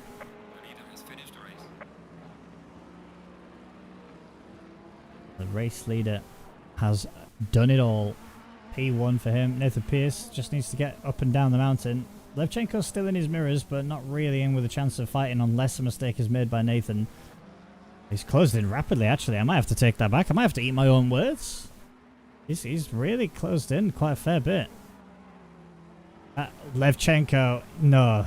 You're not going to do this, are you? You're not going to snatch a P2 at the very last second. That gap has dropped significantly. It's now 4/10. It's still dropping really quickly. Levchenko could actually steal this from him. He's in the toe. He's going to cross. Oh, the flick. He's going to send it down the inside. No way. Levchenko, you beast. Nathan Pierce late on the brakes. He's going to just hold it through. They're going side by side. He's been forced out of the grass. There's rotations. He's going to correct him, and he's sent him off into the wall. Is he going to wait for him? Is he going to wait for him? He's not waiting for him. There might be a penalty applied to Levchenko. I mean, I don't know how much of a penalty I could say. I think that's, in all honesty, I would say racing incident, personally, only because Nathan Pierce did pretty much put Levchenko off the track, and he did keep half his car on and half off. So I think, I mean, I'm not a steward, obviously, and we'll let the stewards decide whether or not a penalty even needs to be applied. But, you know, I personally would say a racing incident, and what an ending that was. I really didn't think he was going to take that for a minute there. But well done. Same to Espen Hansen as well. Nice juicy P4, first race of the season. Really good result. Yaramilo getting a P5. Things you like to see. McLaren drivers as well up there. Roy Blues. P6, Kupris. P7 just crossed the line. P8 is Mullard. P9 Slavikovsky. Still waiting to finish. P10 Katan. P11 Brophy. P12 my boy Joe Hayes. Well played. Things you like to see. Jonas Hackler. P13. Podolech. P14. Ogden 15th. Appleton 16th. Schultz 17th. Michaels 18th. And Tudor Adrian. Adrian had a mare this race, let's be honest. He really had it pretty bad this race. I mean, I feel for him. I love the guy. But yeah, I think the strategy call of going on the dries was what put him in the bin, effectively. But yeah, then it goes... let me get the timetable up, actually. Have a quick mooch for you guys. I'll find my mouse. There it is. Timetables. Race. Yeah, so if you have a look around... Adrian, P20, Gaska, P21, Parties, Boschert, Fredrickson, Viniecki, Robbins. A fair few people in there. You know, a lot of quick drivers. A couple of mistakes, but that's the nature of this track, isn't it? You know, that's where the way it can just all suddenly crumble. But don't fear, because we have another race to go now. Going over to Split Red. Quickly hop in there. Whilst that's connecting up, because it's going to take a minute or so. Just going to reload my app so I can see the telemetry. If you guys also want to see your own telemetry, there is a pit link in the actual Discord in the announcement. I think if you do !mark pit link, I think you'll actually get you'll actually get a, what do we call it, a link to it. We gotta click connect. Can I have telemetry please? App? No? Oh, you doing it? We're getting it? We're getting the data? We're gonna get it? No? Oh, there it is. I got data. Cool, it just took a little while. Mild panic attack, but we're alright. Alright, hit drive. Let's have a look, see what the situation is in here. So, we are obviously still in free practice. We do have a few minutes before we need to get into it. So, we'll have a quick chat with you guys in the chat room, shall we? So, Ogden's penalty just got applied. Pierce must have gone on to drive super early. Pierce pushed him off the track, in my opinion. Yeah, I'm in the same mindset, to be honest. I think, obviously, it's for the stewards to decide, not for me to decide. And the only thing I can do is just pass opinions and blah, blah, blah, and discuss it. So, don't take my word as gospel. Speculating, same as any of you guys are. My telemetry app thing is struggling. I don't know if I need to rejoin the session. Yeah, I think I need to rejoin the sesh. Give me 2 seconds in order to get it working. Get it working. Hello, Lulu. How you doing? Try again.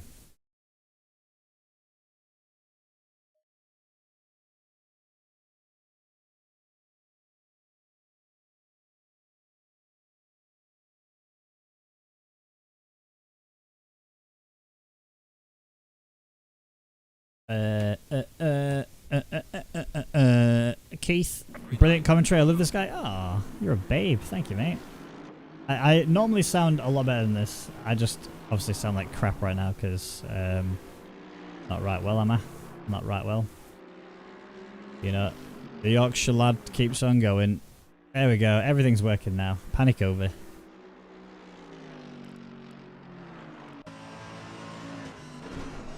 And then we can switch to broadcasting, switch to a nice juicy camera, and then we can get underway with rest of practice. Good evening. Hello, Lulu. Hope you're well. Hello, Fortune. I'm hearing you are loving my livery. It's disgusting. Gonna be honest with you, mate. Absolutely vile. It's like strawberries and cream, except the cream's off. You know what I mean?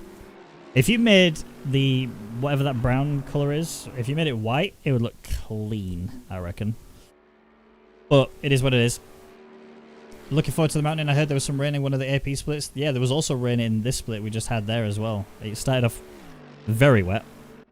Not quite flooded, but it was still pretty damn wet. And then it transitioned into a dry race right at the end. Like last 10 minutes was like a dry race, which was pretty good. And yeah, it brought a fair bit of drama as a result of it, which is always good to see. But we're here. And I actually want to point out something to you. Simon Bauer, if you guys can cast your memory back to last season, he in his little I've just remembered I will go back to the story in a second. Oh, that's the Porsche facing the wrong direction. He was winning the race by a light year ahead of everyone else. He was literally, what, like 30 something seconds ahead, maybe even more than that, ahead of P2, right? And then crashed and fell right at the back. So, well sad for him, but at the same time, like, you know, it is what it is. You know, just see what he's got. But what is it, a 2-minute .3 with optimum track conditions and 24 degrees? I would expect a little bit more out of him, I'll be truthfully honest. This is definitely not quite the pace that I've seen from him in the past. I think he should be sat in the 59 somewhere, maybe a little bit more, but still, I mean, it's a 2-minute. I can't do a 2-minute yet. I can barely even do a 2:01. That's not true. I can do a 2:01, but you know what I mean.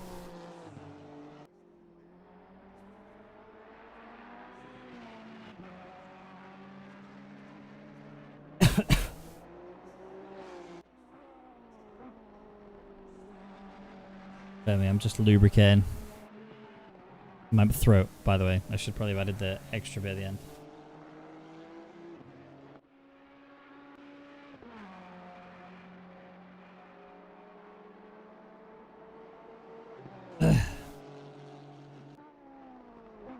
Righto.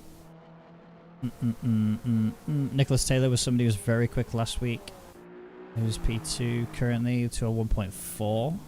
Damn, that's a huge gap between the two. But then again, could be oh! Okay, he's not dead. Catch up with the chat then real quick. So, good made it for you. No, you didn't, you liar. You're a lying liar. Prophet is praying for a dry track. Is he in this? Oh yeah, he's in this race. I mean, I wouldn't count his hopes up, to be honest, because it could definitely go wrong. Commentary is brilliant, worth double the price of admission. Oh, thank you, mate. I appreciate that. Normally, it's like I say, normally I'm a bit more energetic, a bit more thought through, and normally I'm not alone. But yeah, today in particular, I am on my own. I'm also not very well, but we continue, we crack on. That's all we can do. Oh, he's... Look away. Cast your eyes away, guys. Don't upset him. Don't let him remember that what happened. I predict I'm going to dial up 3 of NA Blue Split tonight while being in P3. I believe in you. You just have to believe in yourself, okay?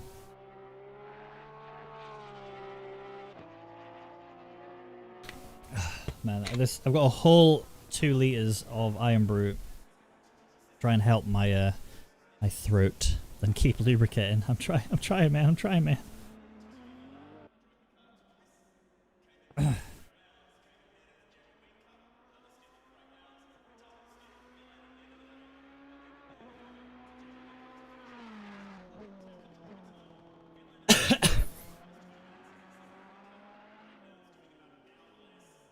Spent 2 hours just barely getting a 2017. That's really good going though. Don't know how people are doing sub 2. If you can do a 2017, that's really good going. That's a lot of pace there. What car are you doing? I mean, you throw it. Yeah, alright. We are now moving out of free practice and into quali. Just a sore throat. It's like a cold, honestly. Although all I've got really left is a sore throat and a bit of a cough. That's it. I've done a COVID test, which I felt my soul being touched when I took that COVID test. I'm not going to lie to you. But obviously it came back negative. But yeah. All good, it's all good. You're in the Honda life. Honda's OP here. Honda OP. Hence Simon Bauer, P1. Go, Serity, go. Oh yeah, Serity's got fans, hasn't he? Serity's a celebrity. Things you like to see. How you doing, Fabio? Hope you're well. Who are we waiting for? Who's on the track? R37. Lennox Brown. Come on, Thomas. In fairness, it's quite a nice livery though, isn't it? Look at that. Oh, it's beautiful. See, Fortune, that's how it's done. You want a livery like that. Nice and simple. Doesn't have any horrific colours on it.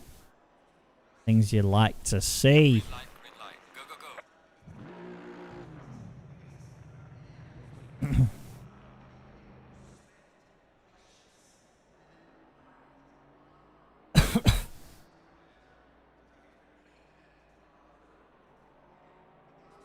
Alright, let's get ready for quali then, shall we? Because that's what we want to see.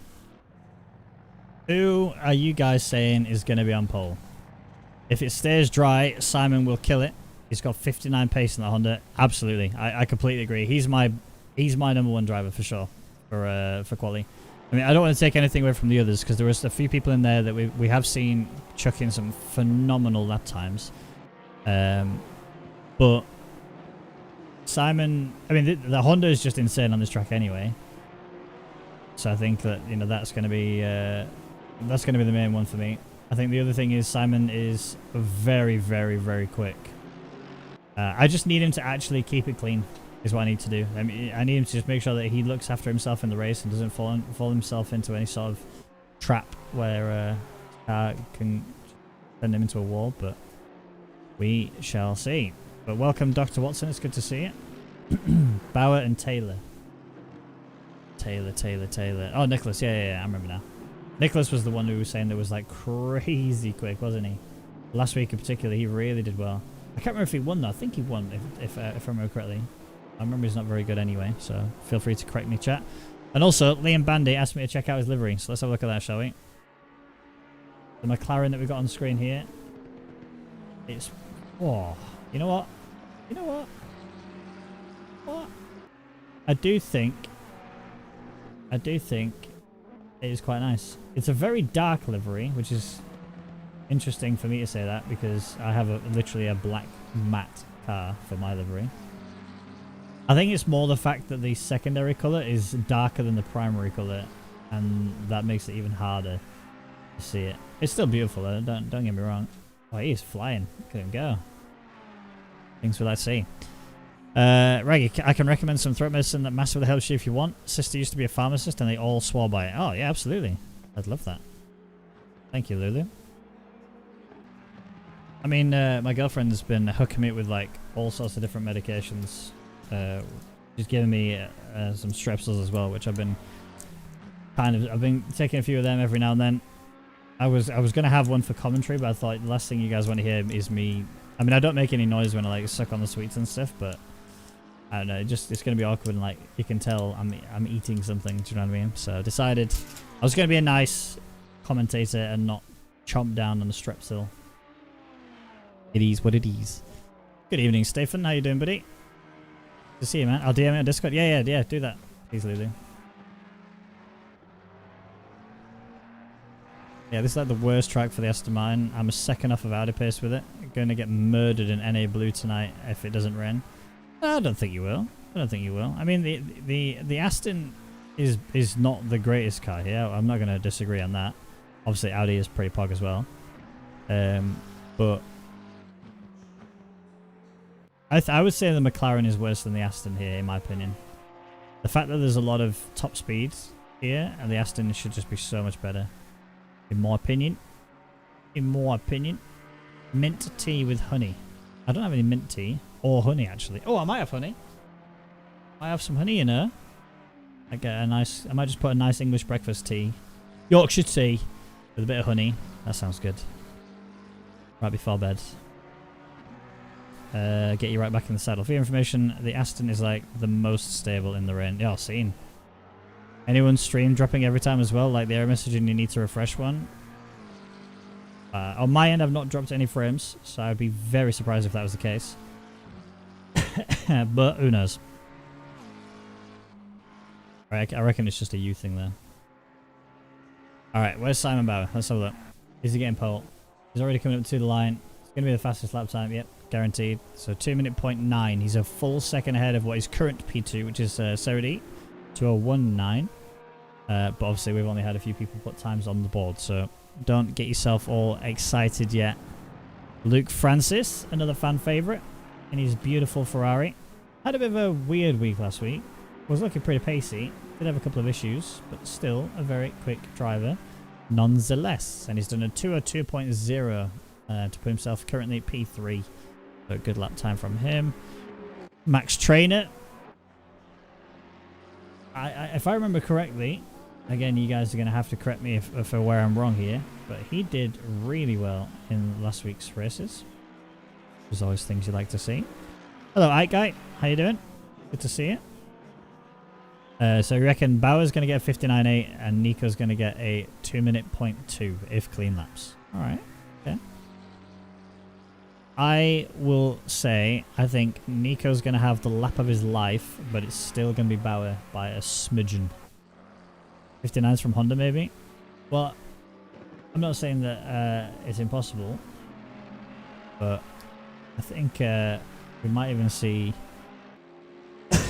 Nico get himself up there into the 59s, right on the edge of it anyway. Go Lagalanti, go! Let's have a little look, see where's Lagalanti. Should we have a look at him? Should we go chase cam? He's Aston.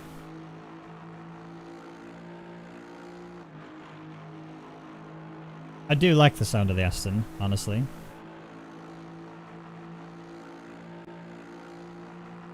I know it's a bit like low end. Obviously it's a V8, so it's gonna. But I just think it just sounds so meaty. Oh, I should not have done that. Regret. Instant regret. Grand. We're liking it. Well then, Lagalanti, what have you got in the cards for us here then, mate? Lap time on the board. It's a 2:27. Oh, sorry, 2:27 is what I meant to say. The times are starting to creep in now. Serity's improved. He's done a 2:01.3, which is good stuff. You got Abdullah Hussein, currently sat P3 with a 2:01.5, and then 600ths of a second behind is Luke Francis there in P4. Eric Larson just jumped up as well. Nice P5. Heck up. You brick boys. You plebs. Has one of the prettiest rear ends in the car world. What? Who was that? Was that the Aston you mean? So that. I mean, it does look pretty good, doesn't it? It does look pretty damn nice. Porsche's got a nice backside, to be honest. I mean, he doesn't have anything on the McLaren though. Look at that. Oh. Ooh, that's that right there. That is literally pornography, isn't it? Let's be honest. Just look at it.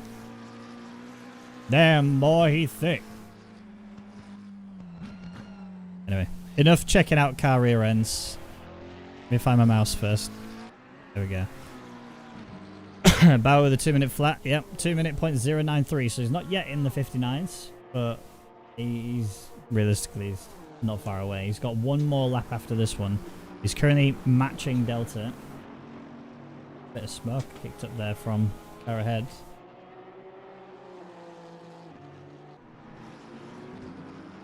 JJ Wirtz, 2:0.7. So huge leap between them, but the fastest right now is the next fastest after that is a 2:01.3, so we're gonna need some more from Serity. But you know what, I'm gonna go on board with Bauer. He's gonna show us exactly how you do a lap here, especially in that Honda. Exit here is so crucial. You've got to make sure that you get the timing just right on the throttle. he carried just the right amount of momentum because the straight is just enormous. I mean, the Honda has straight line speed for days. Nicholas Taylor, 2-minute 0.4. We're nearing that prediction that Robin's put in there. Remember, he said Bauer is going to get a 59.8, and he said that Nico's going to get a 2-minute 0.2.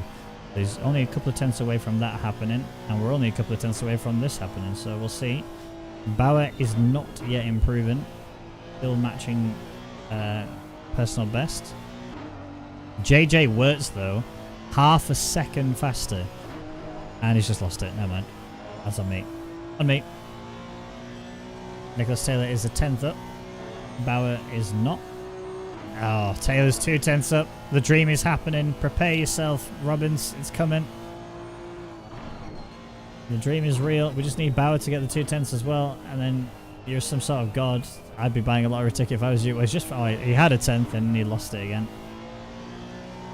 Is he going to get more? I'll tell you what we'll do for your benefit, guys, is we'll put this up so you guys can see it too. Ah, he's losing time now. Look how slow he is there. Look how slow he is. How dare he lose 600ths of a second on the Conrad straight. Unbelievable. We are at the end of quali though, so unless he snatches it out going through here, I'll be massively surprised to see how that one pans. There he is. Oh, no gain. Have to be a beast final corner. Are you gonna gain? Oh, look at it go! Oh, never mind. Oh. Ah. No. He tried, but it wasn't enough. So, fair play to him. Nicholas Taylor was up 2 tenths, but unfortunately couldn't bring it across the line for whatever reason. So, will not be improving. Next closest to do a lap is Luke Francis, who is 2 tenths up now. So, will cross the line. P7 and Jupes up to P6. So, good stuff from him. Alex Crawford, 3/10 gain right now. We'll see him not move anywhere.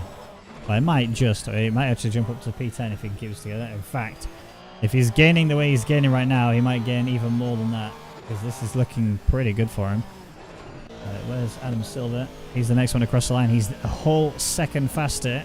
This will jump him up quite a fair bit. 214. He should go around about P7, maybe even snatch a P6 if he's got it all together coming across the line. P5 even. Alright, shut my mouth. Clearly don't know what I'm talking about. Well played to him for that. Only other person who's out there improving right now is Alex Crawford. He's also the only other person on a valid lap. Is 3/10 up.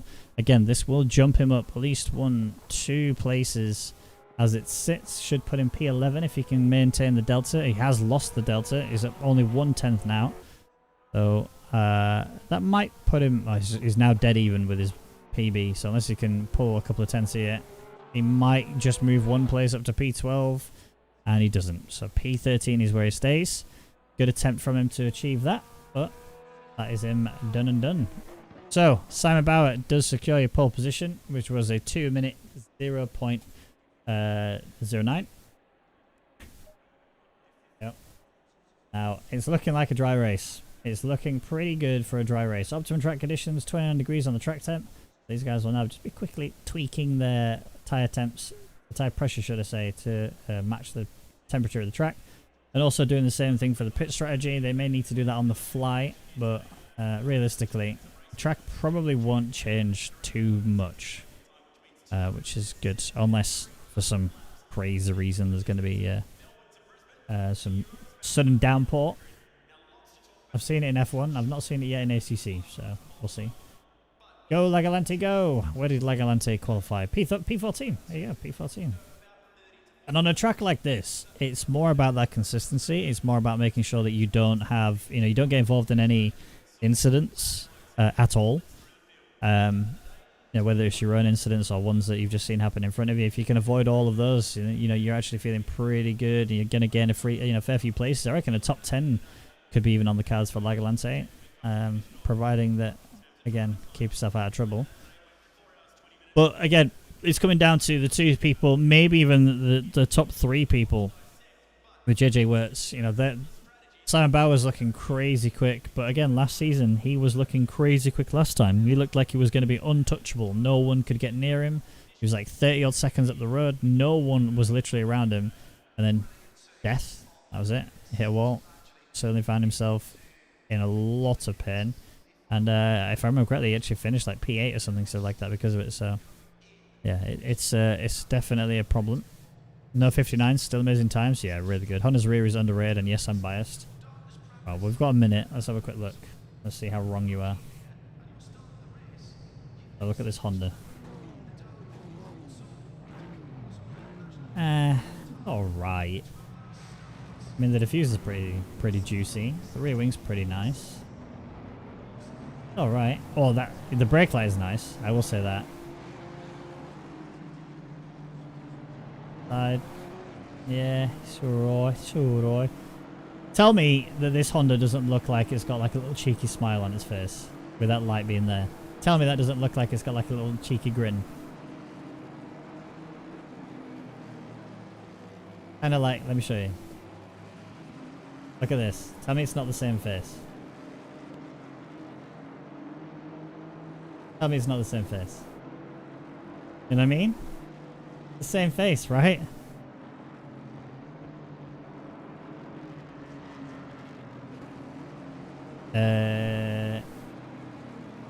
Happy Honda is a fast Honda. True. Didn't you, Raggy, move up so many spots in your race? Would you recommend an undercut here, unless you're in the top 5? It's really weird, honestly. It's a really weird situation.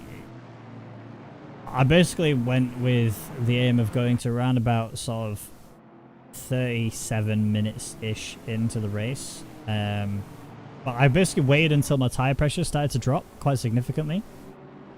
When they dropped quite bad on the fronts, that was why okay, it's time to box now. I think they got to like 27.2s on the fronts before I decided, yeah, I need to get these tires off and go again. And when the car started to get a bit slidey, that's when I boxed. Obviously I was driving the McLaren. Went on with 65 litres initially, and then went with a 52 on the top up.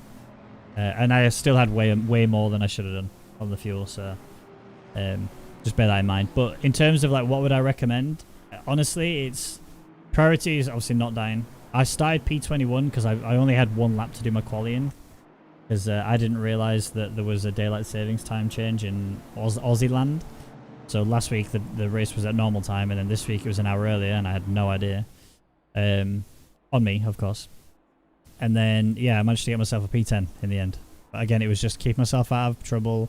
Pace was not bad, don't get me wrong. I had to really fight for my place, though. But yeah, I'd recommend personally, just driving your own race. Just go until your tyres start to become quite slippy.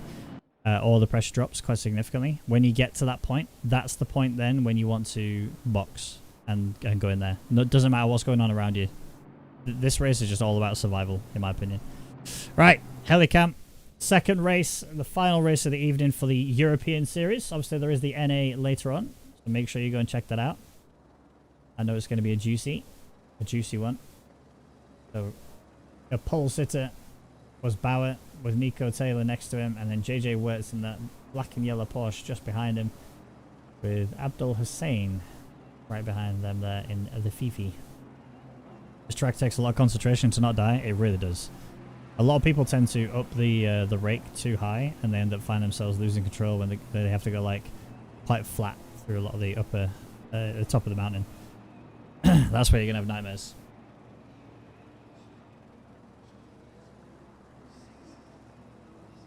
Right, on the home straight, ready to get going. I think Bauer will win this sprint to T1. Ready, steady.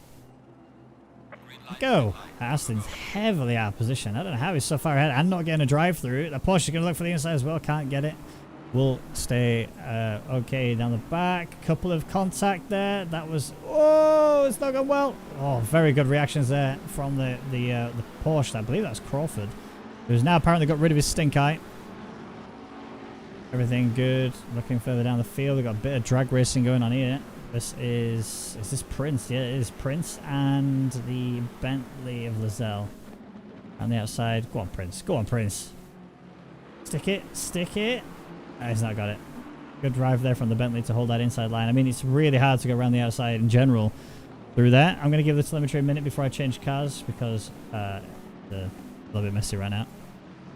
There we go. Lennox is having a fight here with the Merc. Oh, a bit of a clip into the wall. That's not good news for him. That might cause him a bit of aero damage. McLaren is very fragile when it comes to aero, so you definitely don't want that to be injured in any way.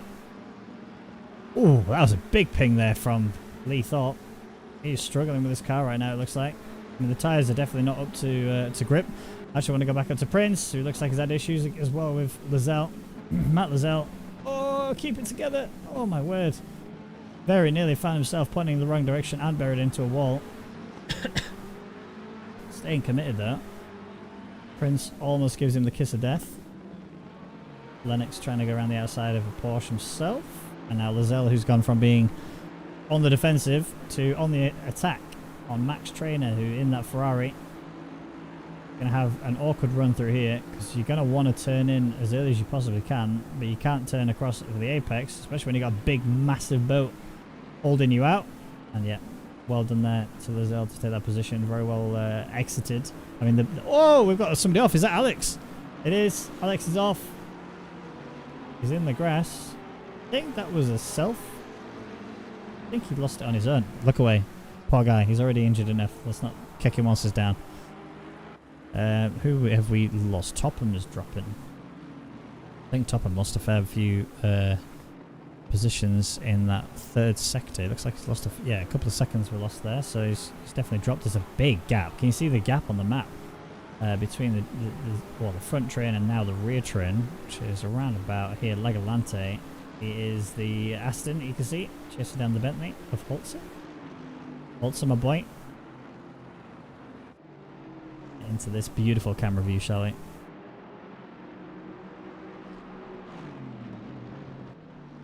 Legalante hanging in. Serity, I think he's the person who had the main issues, didn't he? It looks like.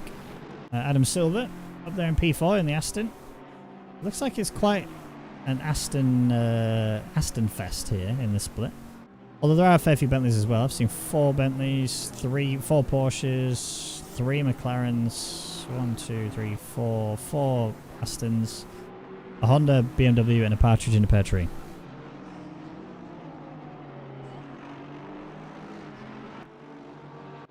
Ugent. Now this is a guy I've seen race quite a fair few times. Definitely has potential. Needs to unlock it still. But again, I started P21 in my race due to really bad qualifying. For a change, yellow flag. Who is that? Let's go on to... Oh, that's not ideal. That's really not ideal. Who were they? That was a Bentley. Adam Black. Yep, Adam Black, one of them. And the other one being an Aston. That Legalante, I think it was, you know? Yeah, it was. I would show a replay, but if I click replay, you're not going to see it for another 30 seconds. And you're not going to see anything for another 30 seconds. I'll tell you something though, Bauer. Last time, like I said, last season, he ran away with it and no one was near him. This season, Nicholas Taylor is giving it to him. Yeah, it's about a second between the two of them right now, but Nicholas Taylor will lap up any mistakes that I made there for Simon. Adam Silver defending against Abdul Hussein. They added a chicane. They made a new one. Confirmed. Oh, go on. Abdul Hussein's going around the outside of him. Or at least trying it. Cut back. Nope, can't get it. I think it was just camera angle, to be honest. I don't think he was actually going for any move. Where's Patrick Prince? He's going side by side with Lizelle again. Lizelle. Oh, Patrick is starting to feel some confidence. I mean, last week in Kyle Army, if I remember correctly, Patrick had an absolute beast of a race in race 2. Obviously here today in Bathurst, quality's not gone quite as well as he would have expected, or hoped for, should I say. But E13 in a track where it's a full 1 hour race with a mandatory pit stop, the tyre change. And it's also the hardest track in the game. Oh, Lizelle! What a catch! Top marks for catching that. Well played. It looked like a beautiful drift, and then it was just a little bit of a cheeky wobble as well. Oh, I caught it. We're all right. Definitely need to get that guy some new boxes there, 100%. Nicholas Taylor Has he dropped out? He has. He's dropped down. And look at that front end. Oh my dear. That is a bent up front end. That's a trip to the pits if I've ever seen one. That is a definite trip to the pits if I've ever seen one. I wouldn't be surprised. Is he getting meatballed? Let's have a look. That's it. Oh, yeah. Oh, it looked like he was thinking about it. Should I? Shouldn't I? Yes. Yes, you should. Right. Thing is, though, now, could actually... Stalled? You stalled? You stalled. Look away. Chat, avert your eyes. Don't look at it.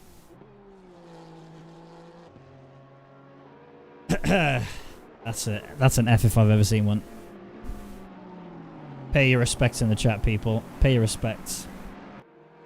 Don't leave a guy hanging. Abdullah Hussein, P4. So this again, though, this is now familiar territory for Simon. He was here last season. Has he learned, though? Has he learned how to keep the car alive? Because he didn't do that last season. I'm going to roast him about it because it's the only thing I can roast him about for now. Oh, Abdullah Hussein getting a penalty. Stewards have come in and said, yep, that's a penalty. Saj. Only a 5, though. I don't know if we were just waiting for the other 5 to be added. There it is. Done it. Patrick Prince on the back of Matt Topham. Also got Lizelle, who had that monster catch earlier. Right here, actually, on the track. What am I doing? Says Nico. Saj. Was it in Forest Elbow? I imagine so. Oh, Patrick. He is feeling feisty today. What? Oh my lord! That was a snap and a half there. Patrick's immediately, his tail's between his legs. But yeah, okay. About that pressure that I've just been adding. Let me maybe turn it back a little bit. Aziz Omar, also a Porsche driver. Now I don't want to be that guy, but that is about as plain gets when it comes to liveries, isn't it? It's beige with a hint of beige. But surely, probably. Oh, don't be too late on the brakes. Outside line, going around. Oh, beautiful in that severely beat up Ferrari. That thing looks like it's. I think that thing is surely one chewed up ear away from being a Mike Tyson victim. But anyway, still alive. That's the main thing, and making moves actually. Is Nico still in this race? Yes, he is. Down there in P21. And a brand new car and served pit stop. So don't count Nico out just yet because pace was crazy quick. Let's be honest. 2:01.1 was the best lap we've seen from him so far. I mean, the fastest lap is obviously by Bauer, 2 minute 0.6. As long as Nicholas can actually keep his car under control, doesn't repeat the issue that he had earlier on. I think the issue was more that Nicholas was pushing so hard to try and catch and stay with Simon, knowing how quick that Honda can be on this track. I think he just made a bit of a mistake and then found himself buried in a wall somewhere. As Larson's just gone through on a Bentley ahead. Oh, is that a back marker Bentley? Looks like a back marker Bentley to me. Who is that? 13? Did I just see? Yeah, Adam Black. But yeah, I think now that Nicholas is on his own, just sort of focusing on his own race. Yeah, down in P21, but the gap's obviously quite significant to the cars ahead of him. So it's just purely a look, manage my lap times, manage my pace, see what comes of it. Did Larson just crash? He didn't have that damage a second ago, did he? And he also. Did I miss him hit a wall? I was reading the telemetry and missed him hit a wall. He's in the pits. He must have just done it then, yeah. Oh dear, oh dear. And in. Alright. Similar position for him then. That's the thing with this track, it's just the nature of the circuit will kill you. If you try and be too aggressive, it won't hesitate to just send you into the hell effectively. That's what's happened to him. Patrick Prince. You know, him and Lizelle need to stop swapping places. They just keep making mistakes, and then other people they just keep swapping. Oh, you made a mistake this time? Okay, well, I'll take lead for now. You get your recovery back in. Well, kind of the same thing here for Abdullah Hussein, who's got himself a penalty and also lost a place to Luke Francis. Just shot up to P4. So he's... Shall I jinx it? Do I jinx it? Do I really do him in like that? I don't want to. I'm not intending to do him in, but it is what it is. Alex Crawford also had to serve a pit stop, and also looks like for damage. So it is down there in P21. Does have those guys we've just seen a second ago coming up for an overtake. That being Luke Francis and Abdullah Hussein. We'll go on board with Abdullah, and we're going to go into cockpit cam just for the remainder of this lap, just to see how Alex dives and dodges out of the way, but also how can Abdullah Hussein capitalize on this? Because if you're the car chasing a car ahead of you who's also got traffic coming up, you can really control a lot here. So like Alex obviously is coming up into the braking zone for the chicken. See now that Luke has kind of been held back a little bit because he couldn't really size up and move on the back marker. Alex still holding position. Definitely getting blue flag now. But look at how much now Abdullah can gain back on this. And now Alex needs to get out of the way ASAP. He needs to hop to the left, which is what he's done. Good. Both of them are through, but again, look at this. Abdullah, he's, because of the fact that he read the situation beautifully, closed in nicely onto Luke. Got a bit quick. Yeah, there's a degree of fortunate circumstances, or luck, as other people would call it, that came into effect. But Abdullah has done the right thing in attacking. I mean, Luke is now having to defend pretty hard. He knows how important that inside line is, which is why he didn't surrender it. However, he did take a real tight line into that corner.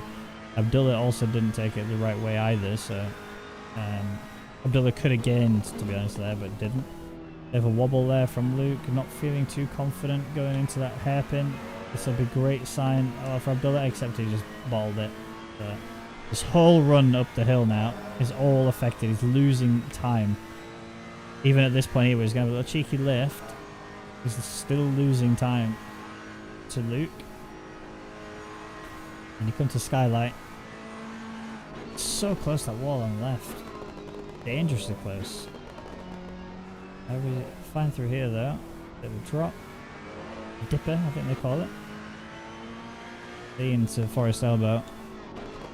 I said we were only going to watch it for the remainder of that, but this is actually quite fascinating to watch how he's going to attack this. Yeah, okay, it's done. Luke got a much better exit. There's no way now that Abdullah's going to get him here, even with that toe.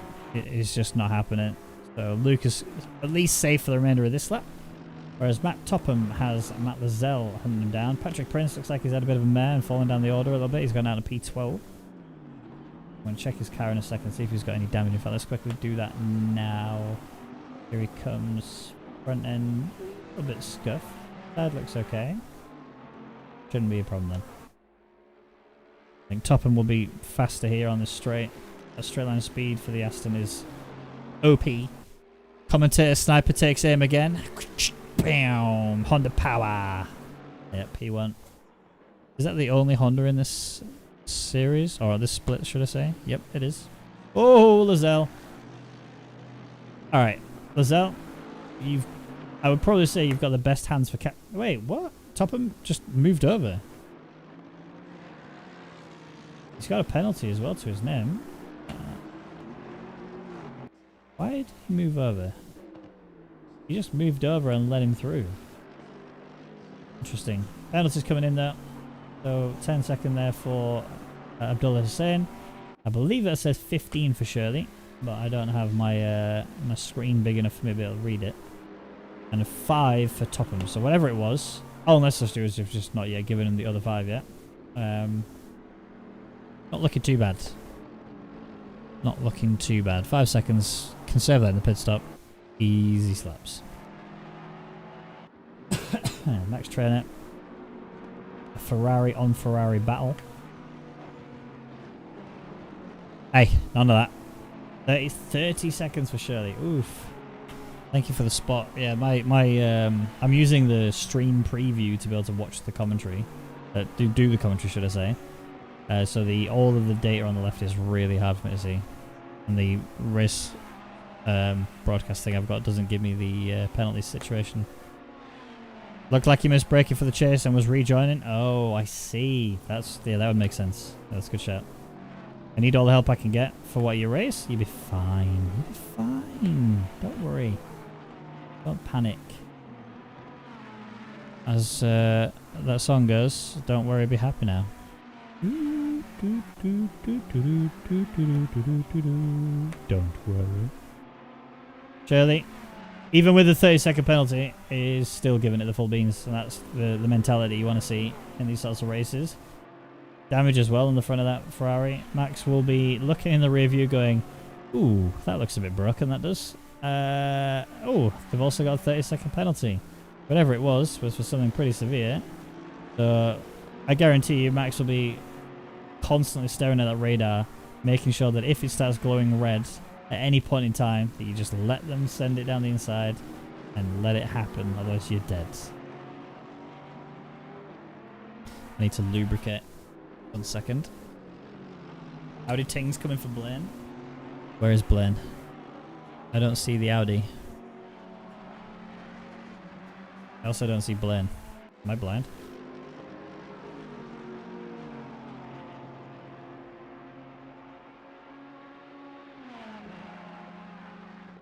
He's going for it. Come on, Shirley. Shirley, you can't be serious. Oh, he's serious. And don't call him Shirley. Down the inside he goes. Do call him Shirley, that's his name. Or her name. Nat Shirley. Could be either. I'll let you decide. Blaine is ultra. Oh, I see. Profit is out. Come on, mate. Play out. Is that a reduction in penalty? That's no longer 30, right? 25. Between you, Alvarado, and Don Nellis, I may not get on the podium. Not with that attitude you want. Commitment. Determination. Easy slaps. Okay, so Matt Tubby is now under pressure from Lizelle and Prince behind. Obviously, we saw them earlier having a fight. It didn't quite go the way that they wanted. Lizelle had to catch his car twice. Now he's in a position where he's going to attack this Merc again. This is looking for a P8, ideally. Got a yellow flag up ahead, coming up outside of the chicane. Panorama is that? Oh, whatever it is in the pits. Is that Joseph? Or is that Abdul? Abdullah Hussein in the pits from P5 with penalty applied anyway. I wouldn't be surprised if this is an Alt F4. We'll see. I'll keep tabs on that. Could be an Alt F4 at some point. This battle's juicing up, that's for sure.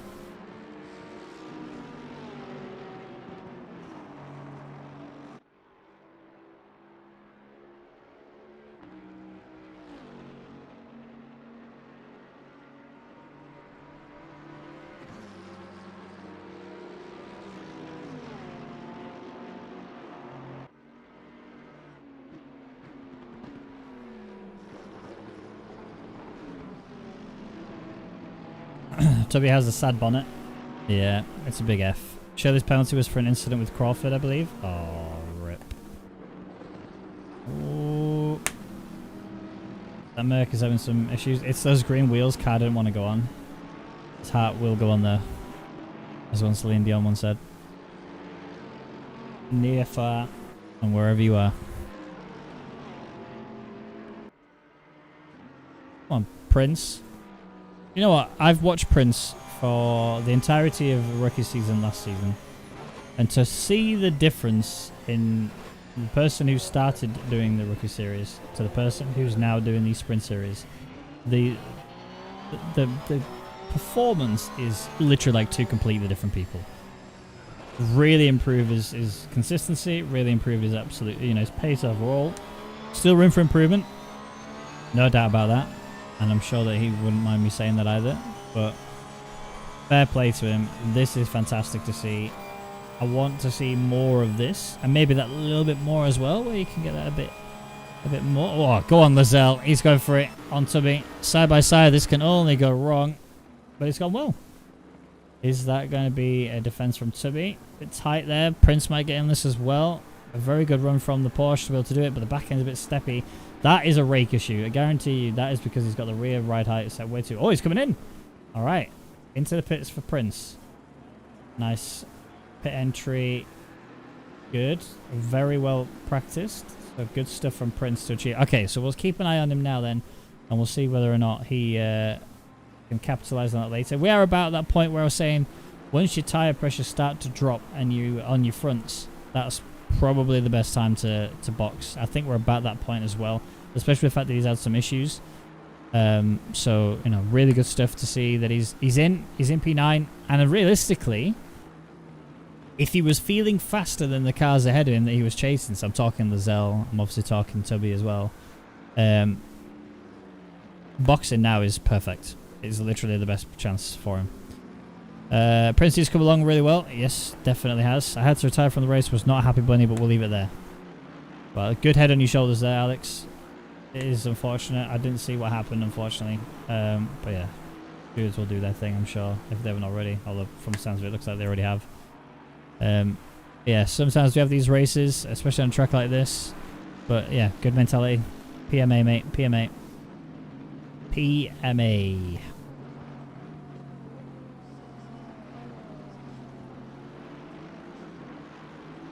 Matt Tubby. Still being pressured. Top him on the back of him. 5-second penalty for him there. Whatever it was, wasn't that big a crash. Is Hussein on track again? Yes. Didn't serve the penalty, the pit stop though. Oh, because he teleported to pits. Yikes. I am amazed that he's still going. Not gonna lie. Why would you keep going in this circumstance? If you teleport to pits, you may as well just say goodnight. Drive back. But I mean, at the same time, great mentality as well to keep going regardless of the position and just enjoy the racing. That's somebody who does it for passion. That's definitely someone who does it for passion. I give myself about a 10% chance to survive this race without catastrophic damage. Oof. You gotta believe.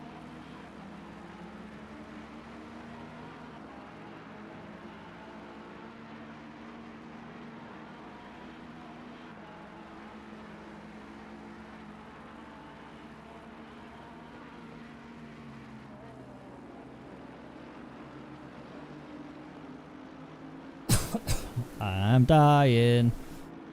Chipping off the pitters now. Let's have a look. Where is he? P12. Yeah, and doesn't actually have to box. Actually, he's currently the fastest person out there. That's what I'm saying. You can't rule him out. Like, yeah, he had a rough first stint. It was all very brief, but I give him some credit. Definitely drove like a champ. Deserves it. Let's see where he finishes up. Somebody predicted a P3 from him still. It was Altrit. I predict Nico P3 end of race. You know what? I'm right there with you. In fact, let's have a look at lap time, shall we? So lap time from Max Trainer. Last lap was actually his best lap, which was a 204.383, which is really not bad considering the volume of fuel that he's carrying. Although, relatively speaking, Shirley, who's ahead of him, did a 203.7. Topham did a 205.0. Tubby did a 205.5. So he's faster than most of the cars ahead of him. But yeah, bit of a problem. Spun at last corner, panicked and hit return to garage. Sag. I feel that, Daniel. I feel that. Gotta stay practiced, stay focused, and we have JJ Wirtz into the pits from P2. So will JJ Wirtz come out behind Nicholas Taylor or ahead of Nicholas Taylor? I think ahead, but I don't think it's going to be by much. It also depends on whether or not Wirtz is going to get that damage repaired. Because if he does, then we're already away. Let's see. Where are we coming out? Where is Nicholas Taylor? No, never mind.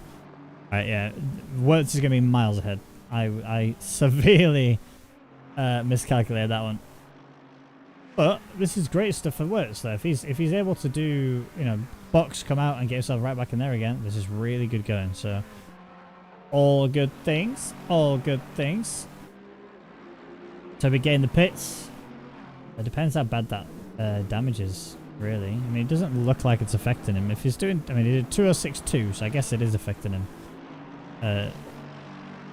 Relatively bad. Could do with it being not so painful. Yeah. I thought Nico would have been, excuse me. I thought Nico would have been a bit closer to Wirtz.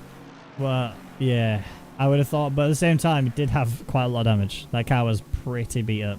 And also has been carrying the fuel that would take him pretty much throughout the entirety of the race. So, really, really heavy car right now as well. I mean, Nico's got nobody to blame other than himself, because realistically, had he just not made the boo-boo and just carried on driving the way that he was meant to be driving, would have still been P2 and actually probably had quite a gap to it. But yeah, once you make a mistake like that, I guess I don't know how much damage he had. Well, this is it, yeah, this is it. I mean, the front end was pretty beat up. I reckon there's going to be at least a 15-second jobby there.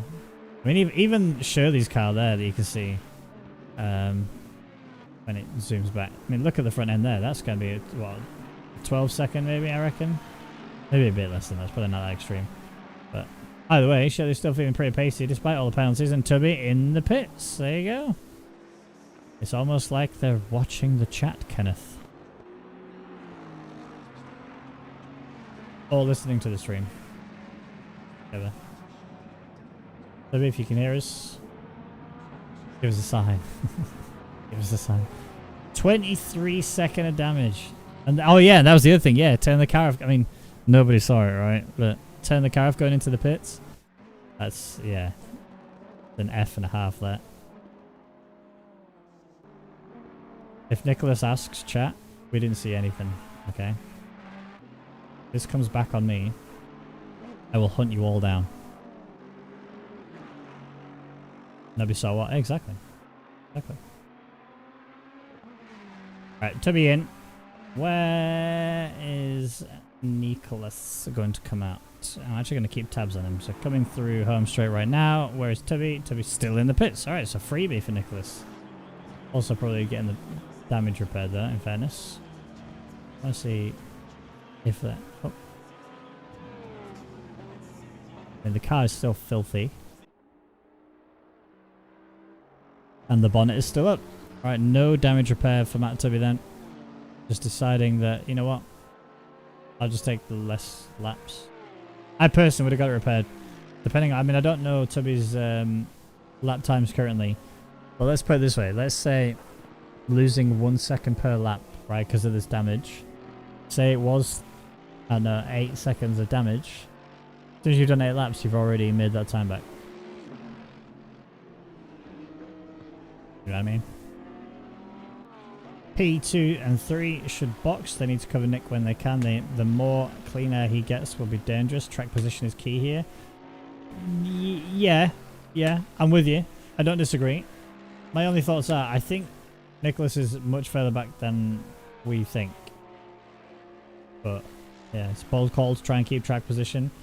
I mean, in fairness, Tubby did a pretty good job of defending it. The only real issue that Tubby had was when Shirley went for that move, you know? I mean, who's actually just coming to the pits now, so... That Ferrari is so beat up. I don't know how he's driving that car. Max coming into the box as well. Did he just... Did Shirley just teleport to the pits? I think Shirley just teleported to the pits. We are halfway through. Keep it up. I'm pretty confident Shirley just teleported to the pits. Which if... Oh, somebody else just did as well. Who's that? Who's that McLaren? Is that Bandy? Oh, Bandy. You were the chosen one, Bandy. I'm pretty sure Shirley's just teleported to the pits. It does that bounce thing whenever you return to garage. I think... Yeah, there goes Max. Are we going to see Shirley drive off? That number 1's still there. Although, is that damage still there? That would be, I guess, the biggest giveaway. Has been let go. Okay, no, didn't teleport to the pits, but also didn't really replace the damage. Look, front end is still caved in. So, interesting. Alright. Well, where is Tubby? Tubby is here. Miles up the road, so yeah. Getting that position back. And a bit more. Good news for them. Yeah, Patrick Prince up there. What is that? P4, I think, overall. Maybe not actually that high. He was fighting Lizelle. It was... we'll see. We'll catch up later. Francis in the pits. Good. It's about damn time, to be honest. If you're this far into the race, you better hope that your tyres have held out, because now it's sprint territory. He's off again now, look. That was a very quick pit stop. I wonder if Luke actually boxed for... oh no, he had to do tyre change, so he would have done a full 30. It wasn't that long. It wasn't that quick then. It would have filled the car up to max. Try and share the load. Check on his laps after. Yeah, definitely. I'll keep an eye on the telemetry as well. So, obviously Simon Bauer is still your race leader. Has a huge gap to P2 right now, which is, you know, fantastic. P2 being Adam Silver. P3 Antonio Ceridi. If you're a Ceridi fan, now's your time to get your gloves going, because he's looking pretty good now. Didn't initially though. Didn't look too good when it came to the quali. That's a slide. Nice car though. Nick is P5. I don't know about P5. I think that might be a bit too happy. I think Silver will still stay where he is. Ceridi will probably drop just behind Luke Francis. In fact, where is Francis and where is Nicholas Taylor? There's Francis. Oh, miles back. There's a huge gap between them. So yeah, I reckon Ceridi will be in between the two of them. And then Lizelle. How far separated are these two? Even that's got quite a large gap. But it might be that when Lizelle boxes, I reckon Nicholas Taylor's going to be right on the back of him. Ceridi obviously in the pits now, so we'll find out exactly where he comes out when he's done his pit stop. I'm going to stop hearing the helicopter whistling sound, or whatever the name is.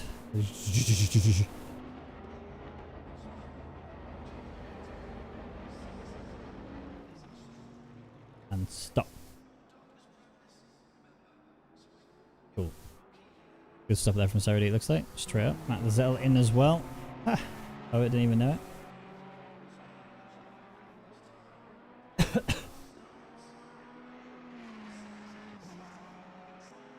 Trying to keep tabs on where everybody is, because I think the pit stop situation is going to make it so interesting. So JJ Wirtz we know is miles up the road. P2 easy slaps, no one's contesting that. Although, what is this? Is this on Matt Topham? It is. This is for... Oh, that was a very scary moment there for the Porsche. This is going to be a juicy fight. We're going to go in cockpit cam for this one. I want to see how he's going to take this, because yeah, into the break he's going to go back in steps a little bit there. That was a bit of an uncomfortable situation. Now Matt is well within his rights to defend this. He doesn't actually have to surrender this at all. The more he impacts his I actually think Matt Topham and Nicholas Taylor are teammates, I believe, external to the split of the series, which tells me he's gonna be like, well look, the more I back him up for you, the more chance that you have of getting a good solid position and recovering what you were originally going to get had you not bottled it up. So keep a firm eye on this. I think this is, in a weird way, team orders to an extent. Or at least, oh, I mean, look how much Wirtz is really fighting this car. And the Aston should outpace the Porsche down these straights. And that's the only real way that the Porsche is going to be able to get an overtake in here, unless it goes for a really ambitious move. But actually, look at this. Significantly faster on this straight line now, and you can hear it just knock up a notch. Very tight. Hit the grass. No! JJ Wirtz. That was sad. And I don't even... I mean, it was a tight run through there, to say the least. Luke Francis has just gone through. Yeah. That's heartbreak right there. That is heartbreak. And to make it worse, Topham's in the pits. To make it worse, if you just waited that little bit longer, had a little bit more patience, you'd still be P2. You'd still be a happy boy. No, you're not.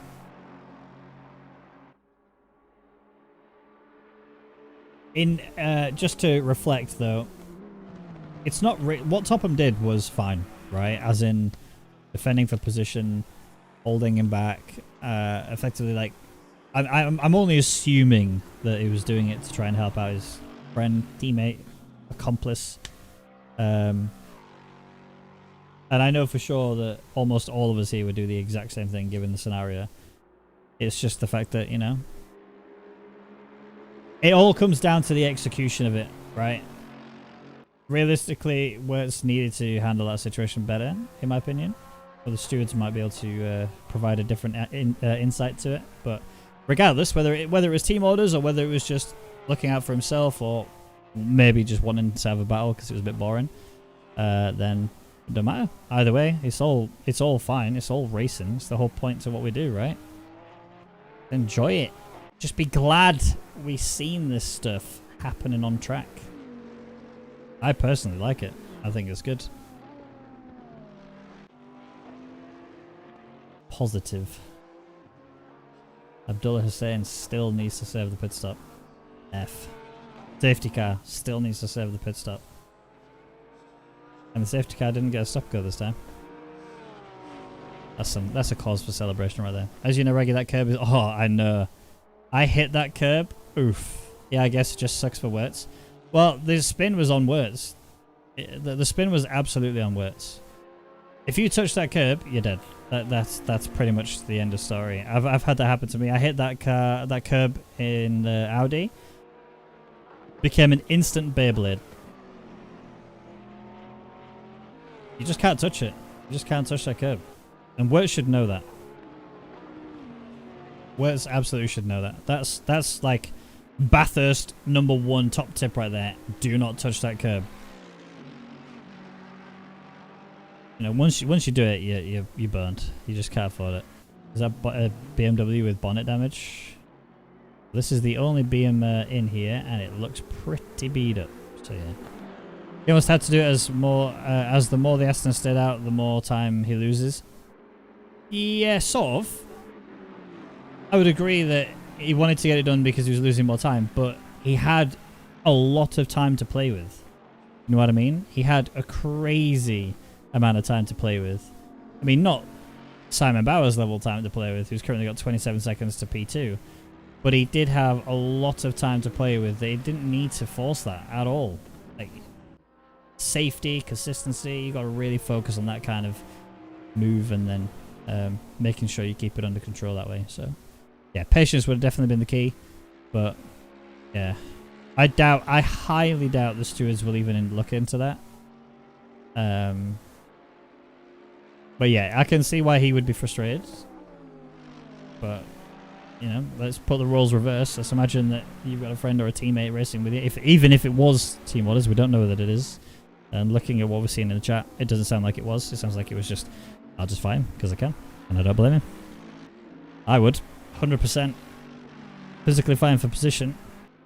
On top of that, let's imagine, right, you battle someone, defend like you normally would. Let's imagine that person then makes a big mistake and finds himself buried in a wall needing some repairs and stuff. That could actually be a gain for you as well. Do you know what I mean?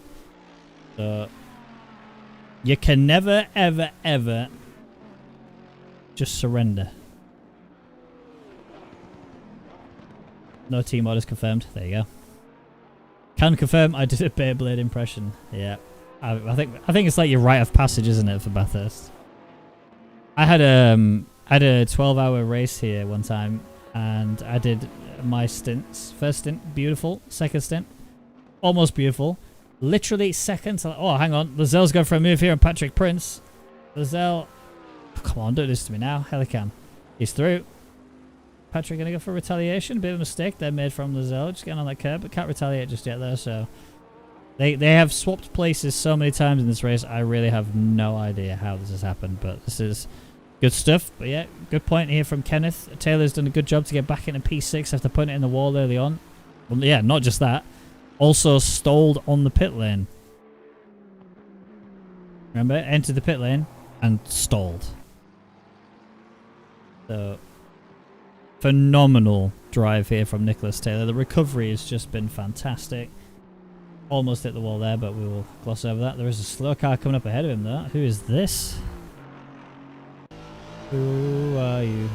127 is that? 107?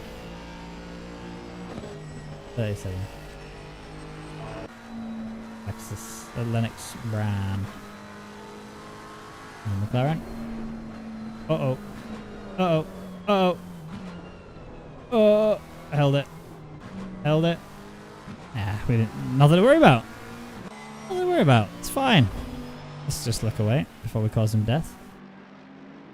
Taylor's. I've read that already. Cool. Lizelle, what a man. Yeah, Lizelle, a beast. I mean, caught that car so many times. Yeah, where is he now?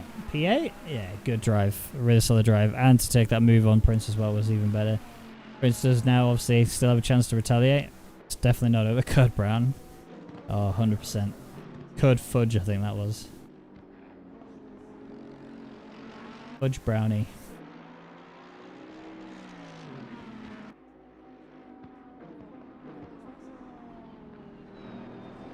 Credit to Tubby as well. I think the strategy of continuing on. I mean, his last lap, 2:04.5. So pace is looking pretty good.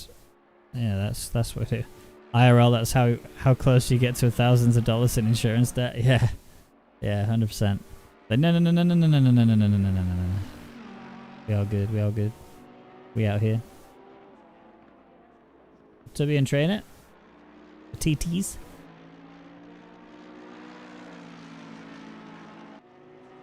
Having a last little scrap here for the final 17 minutes. No rain expected. No change to the weather whatsoever, we think. Gonna stay nice and dry. Race leader miles ahead of everybody. Unless somebody hits the self-destruct button on Simon Bauer's car again, I don't see how Simon can bottle this one. 113 coming up to the final corner. He's all Gucci. Yeah, everything's fine there. Nothing to worry about. Cross the line. 16.5 minutes to go before he takes the checkered flag. Oh, Lizelle. There's a wall there. The entire pit crew all had Code Browns as well. The radio was probably really silent there. Yeah, without a doubt.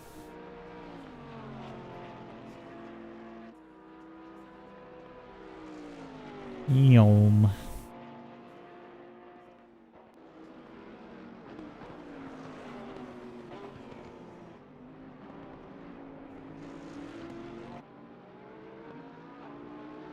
Alright.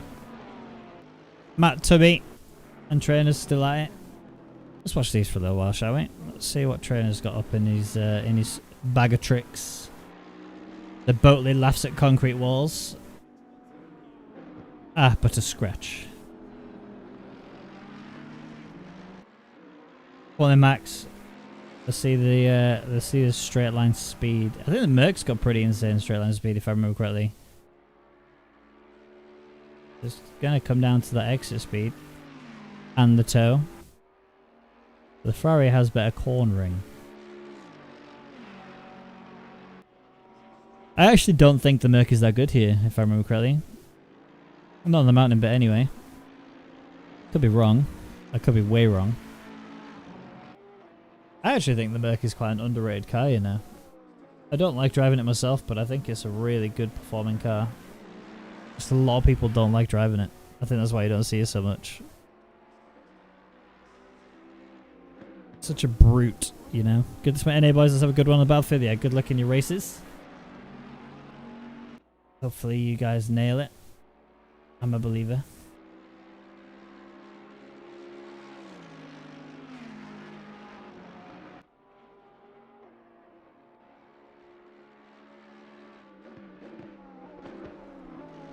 You're not trash, Ultra. Did Ultra change YouTube profile picture partway through?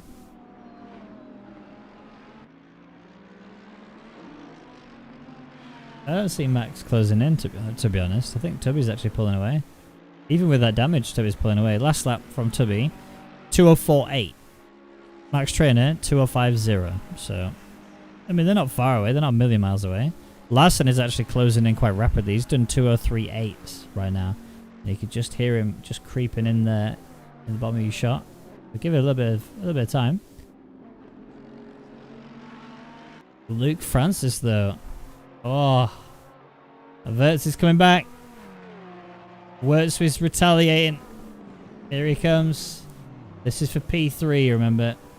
Lap time from Wirtz, last lap, 2:02.0. Lap time from Luke last lap, 2:02.9. So 9/10 gain from Wirtz onto Luke Francis. And a fair bit of traffic up ahead as well. Actually, oh, he's actually going to go for it. He's not going already, is he? Surely not. He's stuck alongside of him. Trying to get through. I mean, that was a back marker that he got past, sorry. But now he's all up in the back of Luke Francis. This is the terrifying run. Oh, don't clip the curb. Wirtz, don't lose control here. Don't get eager. All right, look, you've been given a lifeline here. You're in a P4. You're potentially looking at a P3. You've got 12 minutes and 40 seconds to go. Last thing you need to do now is get a bit too eager, make a mistake, send yourself off the track again, and then end up losing way more than you initially had. A lifeline is exactly what I would describe it. So now the exit's good. Straight line speed. Is it there? Kind of matching. I think that Ferrari's got less wing. Yeah, he's definitely not getting him here. Definitely not getting him here, that's for sure. Brake hard, slow your car down. Oh, that's deep from Luke. That's deep from Luke. But JJ can't get him yet. Is he going to go for a last second send? He's gone for the inside, scaring him off. Is he going to lose the apex? Bit of a mistake made there from Luke. You can see he was worried that sent. I mean, that's the thing. When you got a driver like this, like JJ, he can just terrify him, just throw him offline. Right now he knows there's no point doing that here because the important part is absolutely getting the exit just right. It wasn't bad, but it definitely needed a little bit more because I don't think he's going to get him now in time for the braking zone. And there's no tow available here for Luke either, which is bad, but there's some back markers. This might cause drama. There's a Porsche off the track on the left. That is Aziz Omar. They're both through. A bit of a tight line there for JJ. Means he's not going to quite get the momentum carrying through. There's an Aston up ahead as well, I believe. But look at the mistake made from Luke there. JJ is so much faster into that hairpin. He's going to go alongside him. This is not the place to go for a side-by-side. Oh, my word. This is what I'm talking about. You can't afford to be too greedy here. JJ is just getting too aggressive too early, and it nearly found himself squashed against the wall. That would have absolutely been a penalty to JJ if he'd have gone for that, because he nearly spanned Luke. And that would have also meant damage for JJ too, so definitely cannot do what he's doing currently. Yeah, exactly, Kenneth. Patience. Patience is needed. Again, just the exit out of the forest elbow. Just get the exit right here. Just stay right on the back of him. And then you Gucci. There's nothing to worry about. So Ike says Honda, Aston, Ferrari, and maybe Merc. I would say Honda, Audi.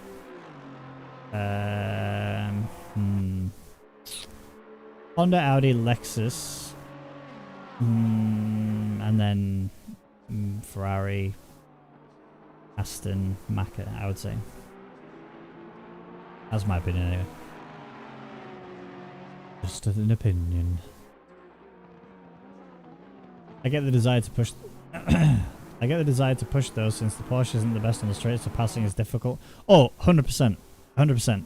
But you've already seen like a couple of areas where Luke is struggling, right? Like it's really hard for him to. It's really hard for JJ to sort of attack here. Like right here, for example, is a perfect example. Like, watch as we go into this. We'll go helicam so we can hopefully get a good run. He's come to the left-hand side, which is the wrong side to be on. You want the inside line. The only way this goes well for him now is if Luke goes a bit too deep and leaves the inside open, which he hasn't. So JJ's not going to get this position anyway. But watch as they come through the hairpin, okay? Because this is where JJ is so much faster than Luke. And he seems to get the exit of dreams every single time. Like, look, already up in his back end, but hasn't been able to get through. He's pretty much pushing him up the hill now. But because of the way that he took the corner, he's basically screwed himself. The whole run through here is basically going to be impossible to overtake. Like, you can't just like, you got to be calculated in that sense, right? And I think, again, coming through, Luke is also struggling in the forest elbow exit in comparison to JJ, should I say. Like, he's not struggling, like, massively, but watch here. As we're coming to the elbow, look how much tighter JJ can get because of the type of, like, setup or driving style that he's got. So if he can just stay really close to the back of Luke, he should be able to gain quite nicely. I mean, right now, was the 2.5 tenths? So he should actually be closing in just slightly. I mean, it doesn't help the fact that Luke has got the toe on Silver. But, like, JJ needs to read this and go, there's actually a P2 available here. I've got to be so careful to not bin us all. So, yeah. Bear that one in mind. Lucas did a great job given the pressure he's under. That Porsche will be looking awful big in his mirror. Oh, 100%. I mean, also, on top, add to that, JJ's done a really good job of being terrifying as a, like, I'm going to send it, I'm going to send it. You know what I mean? Like, faking him out. And Luke has been unfazed. Luke has literally just handled it perfectly every time and held it down. Right now, the problem he's got, though, is that, again, straight line speed is not favored for the Porsche, but actually, take the inside, take the inside. No, this is the wrong way. You're not getting this position. And he's not getting it. Unless there's a cutback of dreams. Maybe a cutback of dreams. Oh, that looked like touch or a mistake. I think we're still, are we still side by side? No, he's through. That might, you know what? I might have to eat my words. I might have to eat my words. JJ, fantastic overtake. That was a very, very good move there. And now he's up against another car that also has insane straight line speed. And now this is the thing, like, when you come out to a car like this, you've got to evaluate. You've really got to evaluate the driver ahead of you and look at their where they're struggling the most and then try and capitalize on that as much as you can. Obviously, you're going to have your own areas too that you're struggling more than other people. But JJ just needs to sort of read the car ahead, try and figure out where is he struggling, and then go from there. You can, if you could tame the big chungus through the mountains, then yeah, the Nissan is solid. I reckon it's pretty solid. Nissan hits about 175 and almost 1080 with a strong toe on the straights. 180, not 1080. Netcode tap, could have been.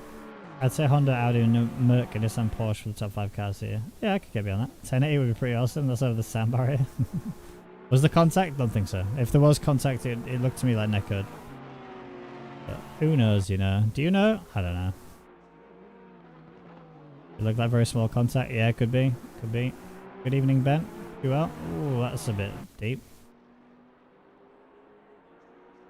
Is he closing in at all? No. Losing time. 7 tenths. Current gap. Last lap time, though, from the two of them. Slightly favouring towards JJ by 800ths. Nothing too big. The breakers end into the last 10 would be terrifying at 1080. I think driving any car at 1080 would be pretty mental.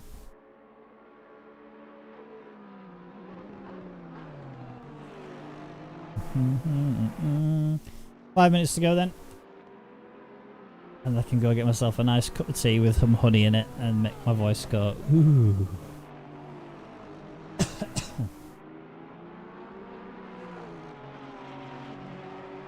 Right. This battle for P2 seems to be pretty much locked in now. Yellow flag ahead. Oh, yellow flag ahead. Who is that? That is a car off the track. That was a Bentley, not Eric Larson. Probably Adam Black because he's teleported. So, Sag. But it did affect JJ quite a fair bit. The gap was pretty close. And he has now. Oh, no! He just pinged off the wall. I saw that with my own eyes.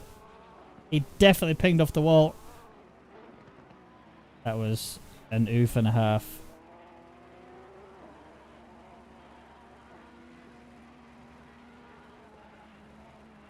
Badge. Good stream, Reggie. Well done, especially as it's just yourself. Oh, thank you, dude. JJ just binned it. Yep. The biggest of Fs right there. It's sad. So sad.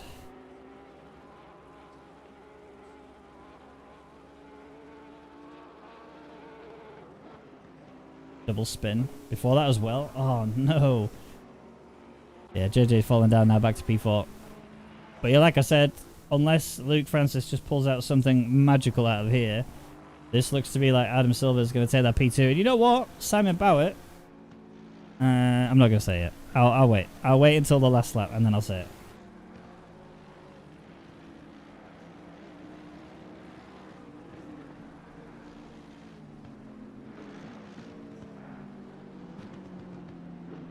Nicholas Taylor back up to P6. Well done to him for that.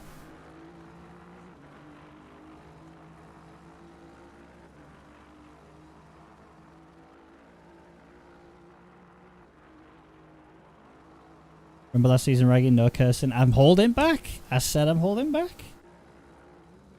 Don't say a thing about Simon till he crosses the finish line. Okie doke. I will even look away from him. All right, completely. I'm going to look further down the field. I'm going to look at Patrick because he's actually looking at Lizelle. And this could actually genuinely be the fight that's been the entire race. We've had 58 minutes of racing, almost. And these two have literally been at it the entire time. If they don't have a pint with each other after this and go, GG, well played, I'm going to be well upset. Because this is exactly what racing is all about, right? They've given nothing but respect to each other. They've had continuous battles. The pace is pretty much identical. Two massively different cars. Just good stuff.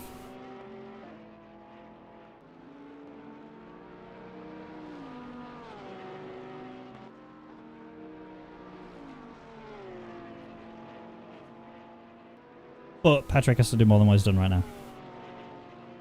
At this point, Bauer should just shut it down to bring the car home. Oh, for sure. I'm pretty sure that's what he's doing. That, to be honest, that's probably what he did do last time and ended up binning it. So maybe I just carry on as he is. That's now Simon thinks in the Endurance Cup he was pushing at the end to try and lap P2. My word. What a guy.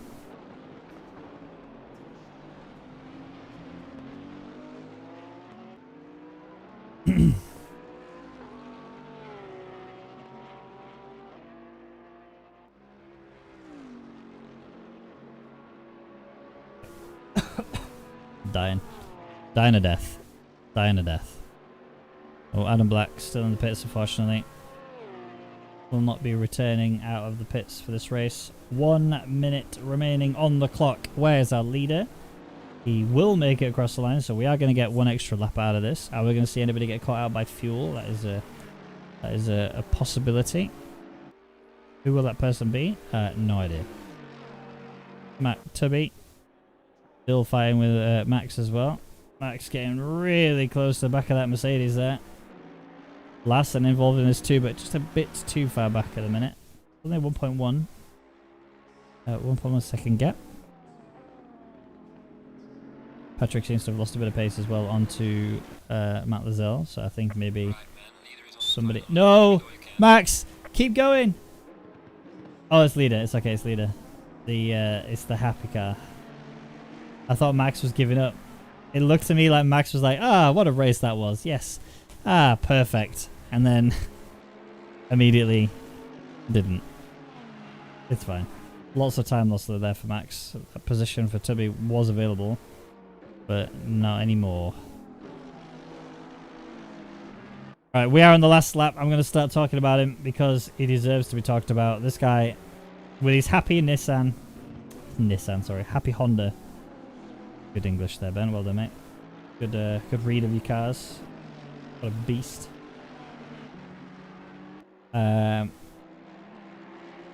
Well, I mean, the only thing really to say is he's done the entire race, no issues whatsoever. Not had to worry about anything. Although this, you know what? I should probably wait until he's past the back marker before I say anything. Please, God, Lord, let him through. Thank you. To be scaring me. Actually, Max Trainer might retaliate now. Then he might get the run he needs, finally. They were pretty close when they came up to the final chicane last lap. And maybe they will go and do the same thing again. Look how close this is. This could be a drag race. Let's get into the cockpit cam for this one, shall we? Max will be sweating for a P10 here. It's a bit too far back, I think, now. Just the gap, 8/10. Yeah, this is a bit too far back. Well, it was, you know, it was a thought. Could have happened. But we'll go back to this guy then. Simon Bauer.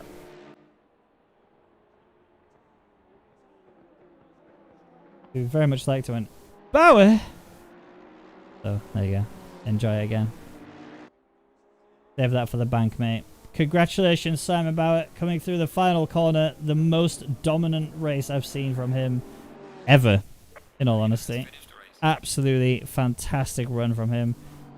Adam Silver, coming out of Forest Elbow, will take a little while before he does cross the line, but will take that P2.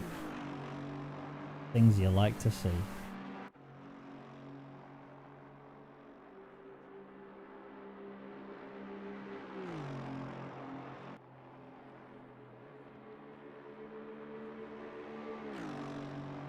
There he is. Adam Silver. Luke Francis will get that P3 then, which he's well deserved after the race he's had. Hard fought, hard defended, well driven. A good job to Adam, good job to Luke for the podium sitters. Here he comes. Skadoosh. P2. Luke Francis. Boom. P3. And JJ Wirtz, who's, wow, let's be, he's been in the wars, hasn't he? He's been in the wars. There's still, you know, not only did he have a pirouette, he's also then had a crash or two since then, and still crosses the line P4. Go on, into the wall, do it to me. Oh! Verity P5, Nicholas Taylor, again another one. Is he going to do the same? Yep. Oh yeah. Christoph Holzer, my boy, the P7. Well done, mate. Good drive. P6 even, apparently. Oh no, P7. It's just because somebody's left, that's all.